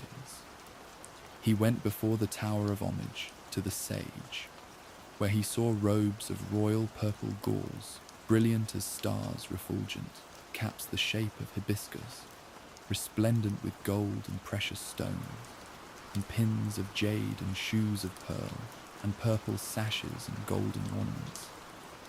When the golden bells swayed to their striking, the memorial of the three judges would cross the vermilion courtyard. When the drums of heaven were sounded, 10,000 sages of the royal audience would honor the Jade Emperor. He went too to the treasure hall of divine mists, where nails of gold penetrated frames of jade, and colorful phoenixes danced atop scarlet doors. Here were covered bridges and winding corridors, displaying everywhere openwork carvings most elegant, and eaves crowding together in layers 3 and 4, on each of which reared up phoenixes and dragons. There was high above a round dome, big, bright, and brilliant, its shape a huge gourd of purple gold, below which guardian goddesses hung out their fans, and jade maidens held up their immortal veils. Ferocious were the sky marshals overseeing the court, dignified the divine officials protecting the throne. There at the center, on a crystal platter, tablets of the great monad elixir were heaped, and rising out of the cornelian vases were several branches of twisting coral. So it was that rare goods of every order were found in heaven's hall, and nothing like them on earth could ever be seen. Those golden arches, silver coaches, and that heavenly house, those coralline blooms and jasper plants with their buds of jade. The jade rabbit passed the platform to adore the king. The golden crow flew by to worship the sage. Blessed was the monkey king coming to this heavenly realm, he who was not mired in the filthy soil of man. The gold star of Venus led the handsome monkey king to the treasure hall of divine mists, and without waiting for further announcement, they went into the imperial presence. While the star prostrated himself, Wukong stood erect by him. Showing no respect, he cocked his ear only to listen to the report of the gold star. According to your decree, said the gold star, your subject has brought the bogus immortal. Which one is the bogus immortal? Asked the Jade Emperor graciously. Only then did Wukong bow and reply, none other than Old Monkey. Blanching with horror, the various divine officials said, that wild ape. Already he has failed to prostrate himself before the throne, and now he dares to come forward with such an insolent reply as none other than Old Monkey. He is worthy of death, worthy of death. That fellow Sun Wukong is a bogus immortal from the region below, announced the Jade Emperor, and he has only recently acquired the form of a human being.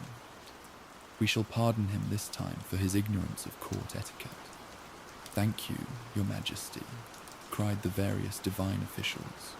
Only then did the Monkey King bow deeply, with folded hands, and utter a cry of gratitude. The Jade Emperor then ordered the divine officials, both civil and military, to see what vacant appointment there might be for Sun Wukong to receive. From the side came the star spirit of Wuk, who reported, in every mansion and hall everywhere in the palace of heaven, there is no lack of ministers. Only at the imperial stables is a supervisor needed. Let him be made a ban-horse plague, proclaimed the Jade Emperor. The various subjects again shouted their thanks, but Monkey only bowed deeply and gave a loud whoop of gratitude. The Jade Emperor then sent the star spirit of Jupiter to accompany him to the stables. The Monkey King went happily with the star spirit of Jupiter to the stables in order to assume his duties. After the star spirit had returned to his own mansion, the new officer gathered together the deputy and assistant supervisors, the accountants and stewards, and other officials both great and small, and made thorough investigation of all the affairs of the stables. There were about 1,000 celestial horses, and they were all Hualius and Chigisluas and Xianlis, consorts of dragons and purple swallows, folded wings and suxiangs, duetis and silver hooves, yaos and flying yellows, chestnuts and faster than arrows, red hares and speedier than lights, leaping lights and vaulting shadows, rising fogs and triumphant yellows, wind chasers and distance breakers, flying pinions and surging airs, rushing winds and fiery lightnings, copper sparrows and drifting clouds, dragon-like piebalds and tiger-like pintos, dust quenchers and purple scales, and faganas from the four corners, like the 8 steeds and 9 stallions. They have no rivals within 1,000 miles. Such are these fine horses, every one of which neighs like the wind and gallops like thunder to show a mighty spirit. They tread the mist and mount the clouds with unflagging strength. Our Monkey King went through the lists and made a thorough inspection of the horses.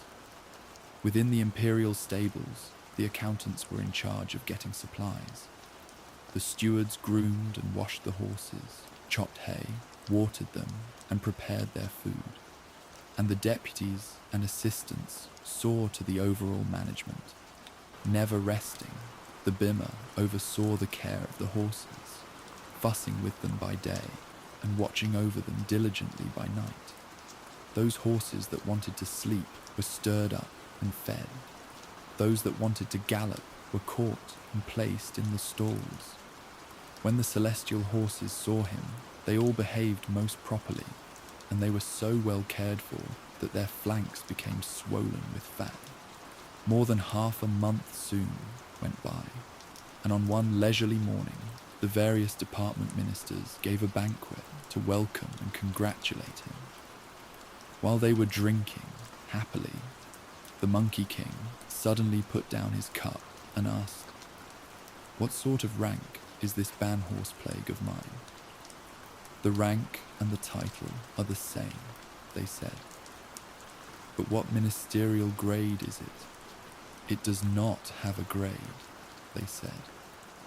"If it does not have a grade," said the Monkey King, "I suppose it must be the very highest." "Not at all," they replied. "It can only be called the unclassified." The Monkey King said, "What do you mean by the unclassified?" "It is really the meanest level," they said. "This kind of minister is the lowest of the low ranks. Hence he can only look after horses. Take the case of your honor, who, since your arrival, have been so diligent in discharging your duties. If the horses are fattened, you will only earn yourself a fairly good. If they look at all thin, you will be roundly rebuked. And if they are seriously hurt or wounded, you will be prosecuted and fined." When the Monkey King heard this, fire leaped up from his heart. "So that's the contempt they have for old Monkey," he cried angrily, gnashing his teeth. "At the Flower Fruit Mountain, I was honored as king and patriarch. How dare they trick me into coming to look after horses for them? If horse tending is such a menial service, reserved only for the young and lowly, is such treatment worthy of me? I'm quitting. I'm leaving right now." With a crash, he kicked over his official desk and took the treasure out of his ear. One wave of his hand, and it had the thickness of a rice bowl. Delivering blows in all directions, he fought his way out of the imperial stables and went straight to the south heaven gate. The various celestial guardians, knowing that he had been officially appointed a ban horse plague, did not dare stop him and allowed him to fight his way out of the heaven gate. In a moment, he lowered the direction of his cloud and returned to the Flower Fruit Mountain. The 4 mighty commanders were seen drilling troops with the monster kings of various caves. "Little ones," this Monkey King cried in a loud voice, "Old Monkey has returned." The flock of monkeys all came to kowtow and received him into the depths of the cave dwelling. As the Monkey King ascended his throne, they busily prepared a banquet to welcome him. "Receive our congratulations, great king," they said.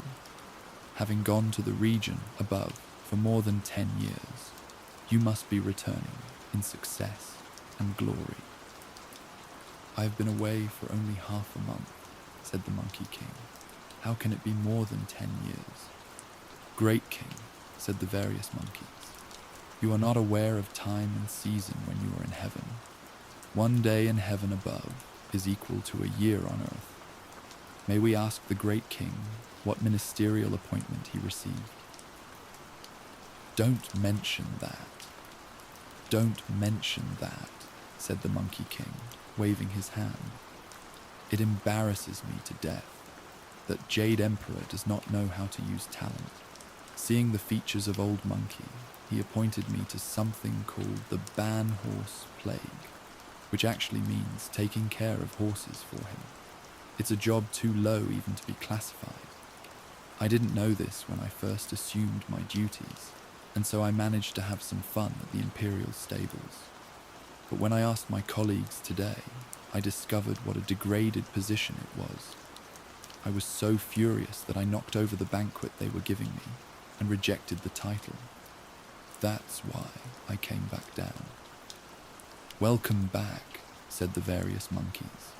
"Welcome back.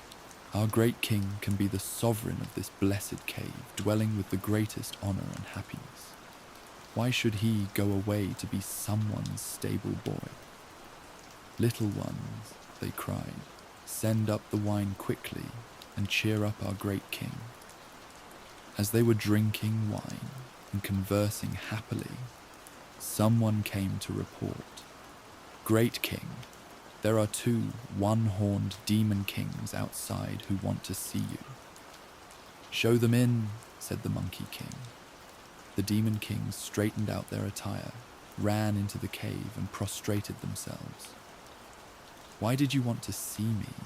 asked the handsome Monkey King.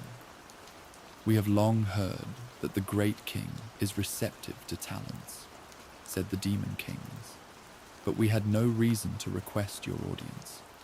Now we learn that our great king has received a divine appointment and has returned in success and glory. We have come, therefore, to present the great king with a red and yellow robe for his celebration. If you are not disdainful of the uncouth and the lowly, and are willing to receive us plebeians, we shall serve you as dogs or as horses." Highly pleased, the Monkey King put on the red and yellow robe, while the rest of them lined up joyfully and did homage. He then appointed the demon kings to be the vanguard commanders, marshals of the forward regiments. After expressing their thanks, the demon kings asked again, "Since our great king was in heaven for a long time, may we ask what kind of appointment he received?" "The Jade Emperor belittles the talented," said the Monkey King. "He only made me something called the Ban Horse Plague." Hearing this, the demon kings said again, "Great king has such divine powers. Why should you take care of horses for him? What is there to stop you from assuming the rank of the great sage equal to heaven?" When the Monkey King heard these words, he could not conceal his delight, shouting repeatedly, "Bravo! Bravo!" "Make me a banner immediately," he ordered the 4 mighty commanders, "and inscribe on it in large letters, 'The great sage equal to heaven.' Erect a pole to hang it on. From now on, address me only as the great sage equal to heaven, and the title Great King will no longer be permitted. The monster kings of the various caves will also be informed so that it will be known to all. Of this we shall speak no further. We now refer to the Jade Emperor, who held court the next day. The celestial master Zhang was seen leading the deputy and the assistant of the imperial stables to come before the vermilion courtyard. 'Your Majesty,' they said, prostrating themselves. The newly appointed Ban Horse Plague, Sun Wukong, objected to his rank as being too low, and left the heavenly palace yesterday in rebellion. Meanwhile, the Devaraja Virudaka, leading the various celestial guardians from the south heaven gate, also made the report. The ban horse plague, for reasons unknown to us, has walked out of the heaven gate. When the Jade Emperor heard this, he made the proclamation, "Let the two divine commanders and their followers return to their duties. We shall send forth celestial soldiers to capture this monster." From among the ranks, Devaraja Li, who was the pagoda bearer, and his third prince Nata came forward and presented their request, saying, "Your Majesty, though your humble subjects are not gifted, we await your authorization to subdue this monster." Delighted, the Jade Emperor appointed pagoda bearer Devaraja Li Jing to be Grand Marshal for subduing the monster, and promoted third Prince Nata to be the great deity in charge of the three-platform assembly of the saints. They were to lead an expeditionary force at once for the region below. Devaraja Li and Nata kowtowed to take leave and went back to their own mansion. After reviewing the troops and their captains and lieutenants, they appointed Mighty Spirit God to be vanward commander, the Fish Belly General to bring up the rear, and the General of the Yaksas to urge the troops on. In a moment, they left by the south heaven gate and went straight to the Flower Fruit Mountain.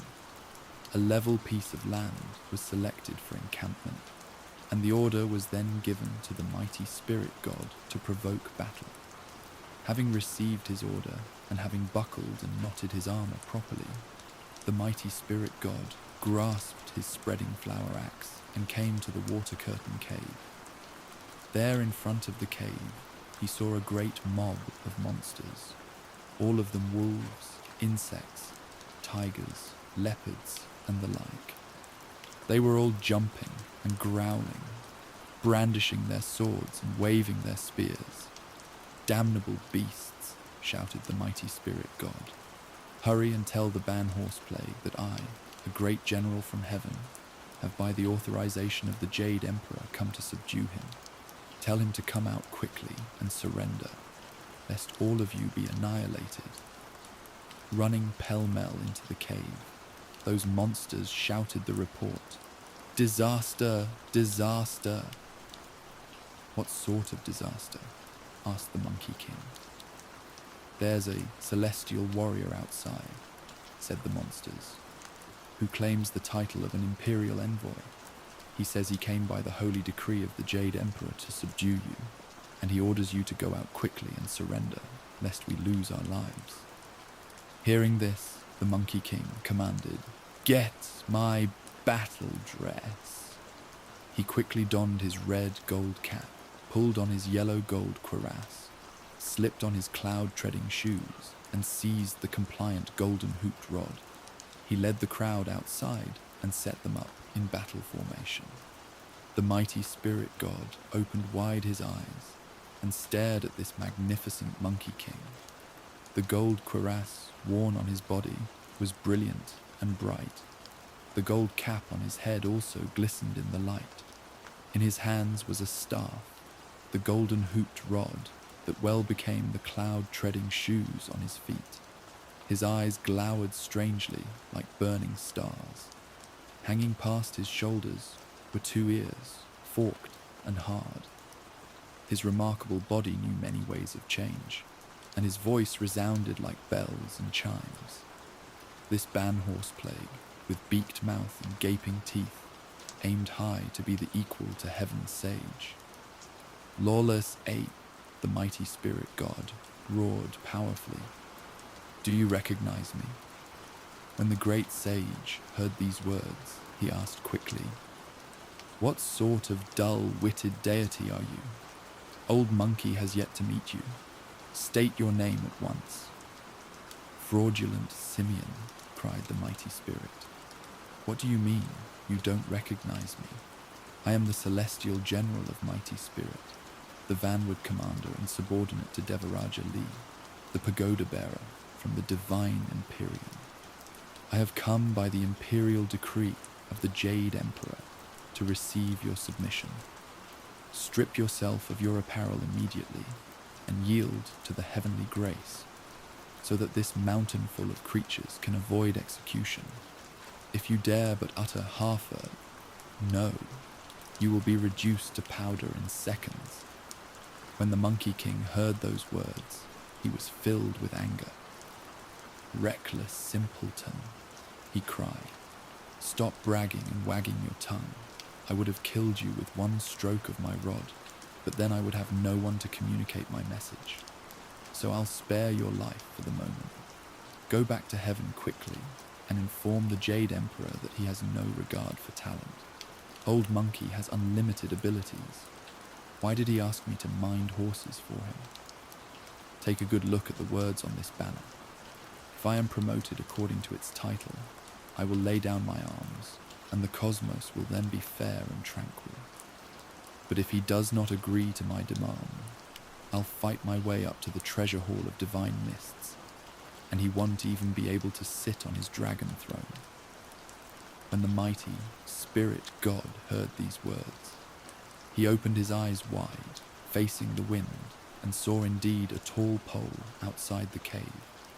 On the pole hung a banner bearing in large letters the words, "The Great Sage, equal to heaven." The mighty spirit god laughed scornfully 3 times and jeered, "Lawless ape! How fatuous can you be, and how arrogant? So you want to be the great sage, equal to heaven? Be good enough to take a bit of my axe first." Aiming at his head, he hacked at him. But, being a knowledgeable fighter, the Monkey King was not unnerved. He met the blow at once with his golden-hooped rod, and this exciting battle was on. The rod was named Compliant. The axe was called Spreading Flower. The two of them, meeting suddenly, did not yet know their weakness or strength, but axe and rod clashed left and right. One concealed secret powers most wondrous. The other vaunted openly his vigor and might. They used magic, blowing out cloud and puffing up fog. They stretched their hands, splattering mud and spraying sand. The might of the celestial battler had its way, but the monkey had boundless power of change. The rod uplifted, a dragon played in water. The axe arrived, a phoenix sliced through flowers. Mighty spirit, whose name spread through the world, in prowess truly could not match the other one. The great sage, whirling lightly his iron staff, could numb the body with one blow on the head. The mighty spirit god could oppose him no longer, and allowed the Monkey King to aim a mighty blow at his head, which he hastily sought to parry with his axe. With a crack, the axe handle split in two, and mighty spirit turned swiftly to flee for his life. "Imbecile, imbecile," laughed the Monkey King. "I've already spared you. Go and report my message at once." Back at the camp, the mighty spirit god went straight to see the pagoda bearer Divaraja. Huffing and puffing, he knelt down, saying, "The ban horse plague indeed has great magic powers. Your unworthy warrior cannot prevail against him. Defeated, I have come to beg your pardon." "This fellow has blunted our will to fight," said Devaraja Lee angrily. "Take him out and have him executed." From the side came Prince Nata, who said, bowing deeply, "Let your anger subside, Father King, and pardon for the moment the guilt of mighty spirit. Permit your child to go into battle once, and we shall know the long and short of the matter." The Devaraja heeded the admonition and ordered mighty spirit to go back to his camp and await trial. This Prince Nata, properly armed, leaped from his camp and dashed to the water curtain cave. Wukong was just dismissing his troops when he saw Nata approaching fiercely. Dear Prince, 2 boyish tufts barely cover his skull. His flowing hair has yet to reach the shoulders. A rare mind, alert and intelligent. A noble frame, pure and elegant. He is indeed the unicorn's son from heaven above, truly immortal as the phoenix of mist and smoke. This seed of dragon has by nature uncommon features. His tender age shows no relation to any worldly kin. He carries on his body 6 kinds of magic weapons. He flies, he leaps, he can change without restriction. Now by the golden mouth proclamation of the Jade Emperor, he is appointed to the assembly. Its name, the 3 platforms. Wukong drew near and asked, "Whose little brother are you, and what do you want, barging through my gate?" "Lawless, monstrous monkey," shouted Nata, "don't you recognize me? I am Nata, 3rd son of the pagoda bearer Devaraja. I am under the imperial commission of the Jade Emperor to come and arrest you." "Little prince," said Wukong, laughing, "your baby teeth haven't even fallen out, and your natal hair is still damp. How dare you talk so big? I'm going to spare your life, and I won't fight you. Just take a look at the words on my banner and report them to the Jade Emperor above. Grant me this title, and you won't need to stir your forces. I will submit on my own. If you don't satisfy my cravings, I will surely fight my way up to the treasure hall of divine mists." Lifting his head to look, Nata saw the words, "Great sage, equal to heaven." "What great power does this monstrous monkey possess," said Nata, "that he dares claim such a title? Fear not, swallow my sword."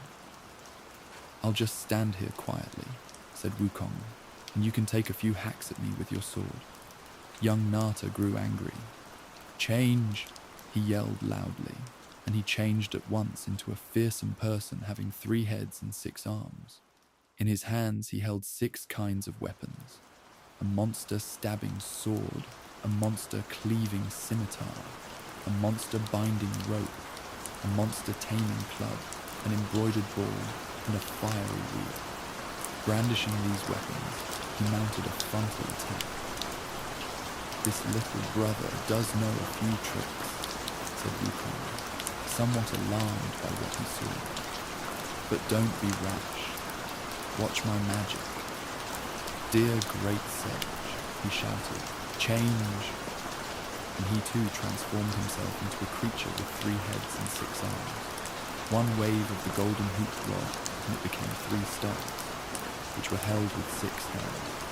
The conflict was truly earth-shaking, and made the very mountains tremble. What a battle! The 6-armed Prince Nata, the heaven-born handsome stone monkey king. Meeting, each met his match, and found each to be from the same source. One was consigned to come down to earth, the other in guile disturbed the universe.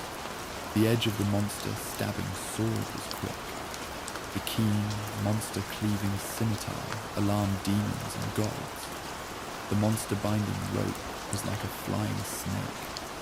The monster-taming club was like the head of a wolf. The lightning-propelled, fiery wheel was like darting flames. Hither and thither the embroidered ball rotated. The 3 compliant rods of the great sage protected the front and guarded the rear with care and skill. A few rounds of bitter contest revealed no victor, but the prince's mind would not so easily rest. He ordered the 6 kinds of weapon to change into hundreds and thousands of millions, aiming for the head. The Monkey King, undaunted, roared with laughter loud, and wielded his iron rod with artful ease. One turned to 1,000, 1,000 to 10,000, filling the sky as a swarm of dancing dragons, and shocked the monster kings of sundry caves into shutting their doors. Demons and monsters all over the mountain hid their heads. The angry breath of divine soldiers was like oppressive clouds.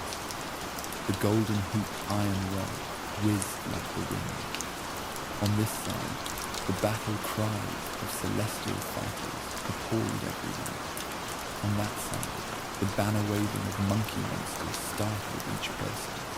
Growing fierce, the 2 parties both willed a test of strength. We know not who was stronger and who weaker. each displaying his divine powers. The third prince and Wukong battled for 30 rounds. The 6 weapons of that prince changed into 1,000 and 10,000 pieces.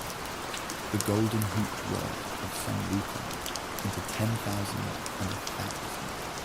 They clashed like raindrops and meteors in the air, but victory or defeat was not yet determined.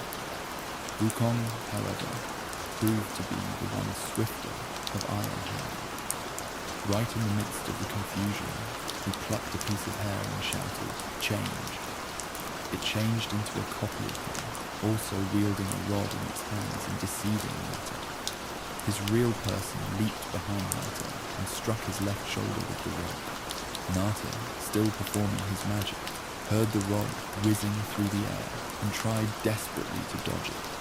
Unable to move quickly enough, he took the blow and fled in pain.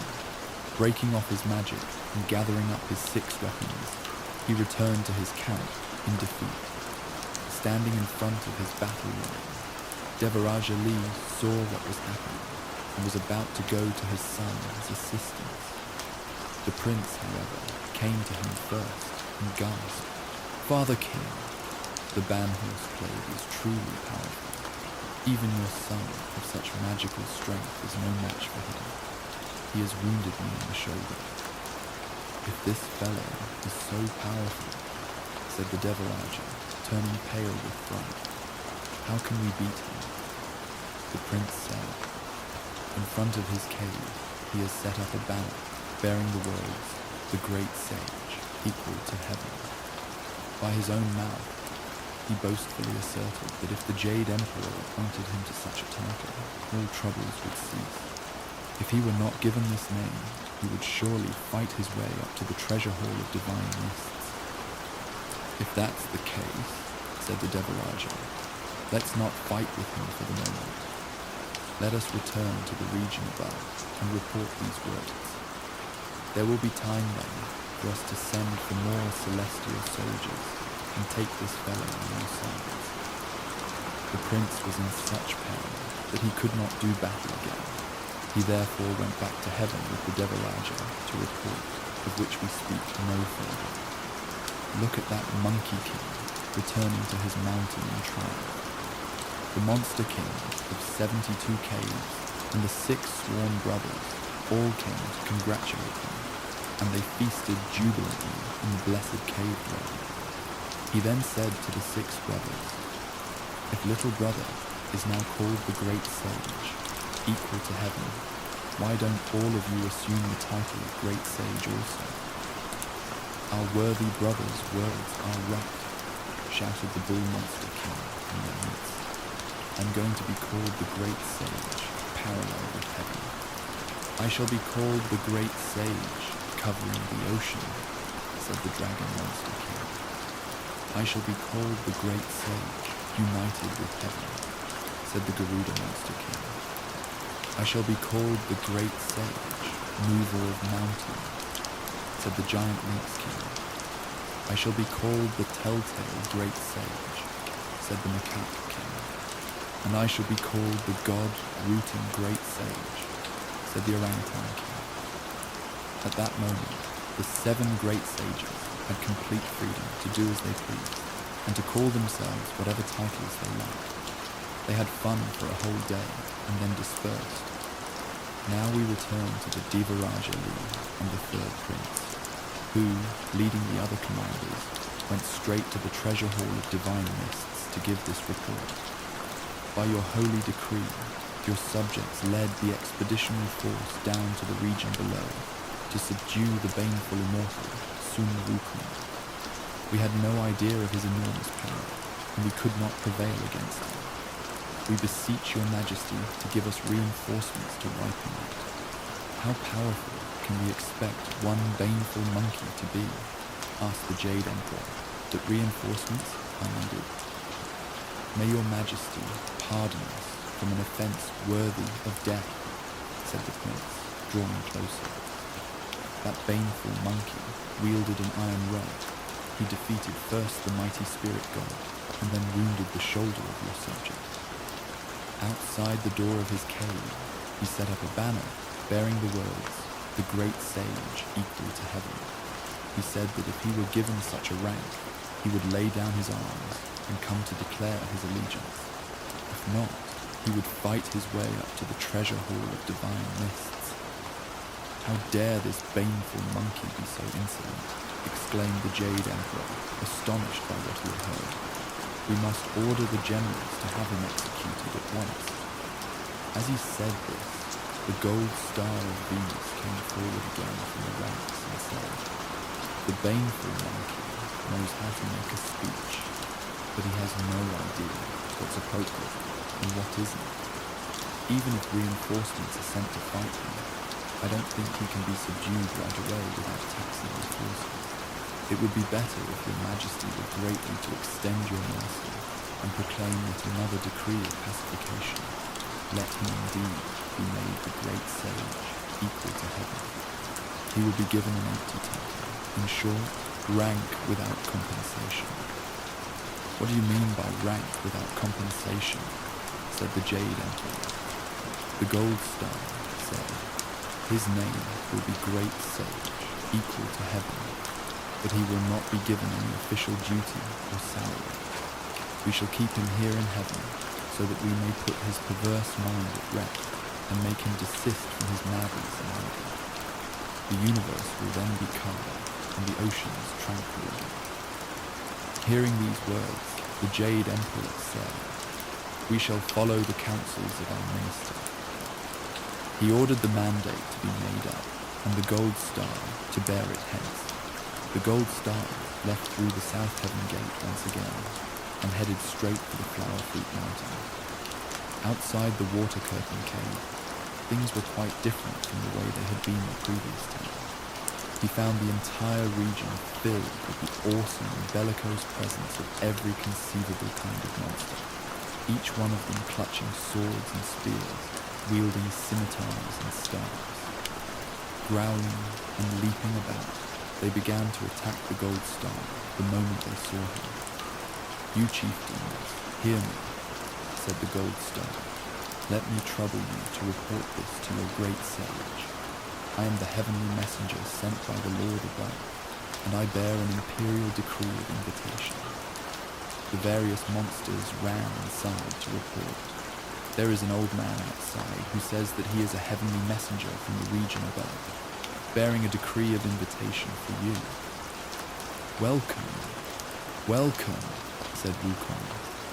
"He must be that gold star of Venus who came here last time.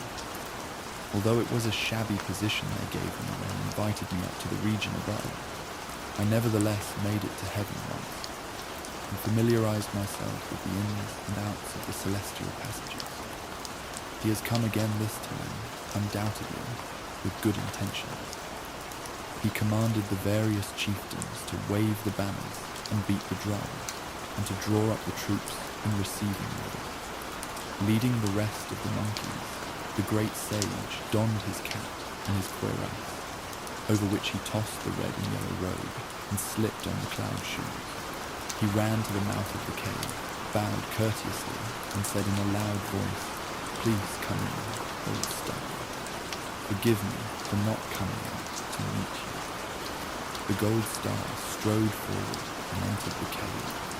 He stood facing south and declared, "Now I inform the great sage, because the great sage has objected to the meanness of his previous appointment and removed himself from the imperial stables.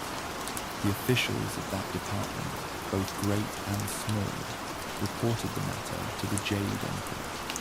The proclamation of the Jade Emperor said at first, 'All appointed officials advance from lowly positions to exalted ones. Why should he object to that arrangement?' This led to the campaign against you by Devaraja Lee and Nata. They were ignorant of the great sage's power and therefore suffered defeat. They reported back to heaven that you had set up a banner that made known your desire to be the great sage, equal to heaven. The various martial officials still wanted to deny your request. It was this old man who, risking offense, pleaded the case of the great sage. To so that he might be invited to receive a new appointment, and without the use of force. The Jade Emperor accepted my suggestion, hence I am here to invite you. I caused you trouble last time, said Wukong, laughing, and now I am again indebted to you for your kindness. Thank you, thank you. But is there really such a rank as the great sage, equal to heaven up there? I made certain that this title was approved, said the Gold Star, before I dared come with the decree. If there is any mishap, let this old man be held responsible. Wukong was highly pleased, but the Gold Star refused his earnest invitation to stay for a banquet. He therefore mounted the hallowed cloud with the Gold Star and went to the South Heaven Gate, where they were welcomed by the celestial generals and guardians with hands folded at their breasts. Going straight into the treasure hall of divine mists, the Gold Star prostrated himself and memorialized, "Your subject, by your decree, has summoned here Ban Horse Plague Sun Wukong. Have that Sun Wukong come forward," said the Jade Emperor. "I now proclaim you to be the great sage, equal to heaven, a position of the highest rank, but you must indulge no more in your preposterous behavior." Bowing deeply, the monkey uttered a great whoop of thanks. The Jade Emperor then ordered 2 building officials, Zhang and Lu, to erect the official residence of the great sage, equal to heaven, to the right of the Garden of Immortal Peaches.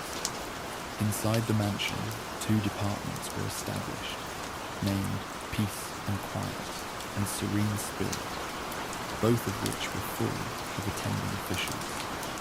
The Jade Emperor also ordered the star spirits of 5 poles to accompany Wukong to assume his post. In addition, 2 bottles of imperial wine and 10 clusters of golden flowers were bestowed on him, with the order that he must keep himself under control and make up his mind to indulge no more in preposterous behavior. The Monkey King obediently accepted the command and went that day with the star spirits to assume his post. He opened the bottles of wine and drank them all with his colleagues. After seeing the star spirits off to their own palaces, he settled down in complete contentment and delight to enjoy the pleasures of heaven without the slightest worry or care. Truly, his name divine, forever recorded in the long life book and kept from falling into samsara, will long be known.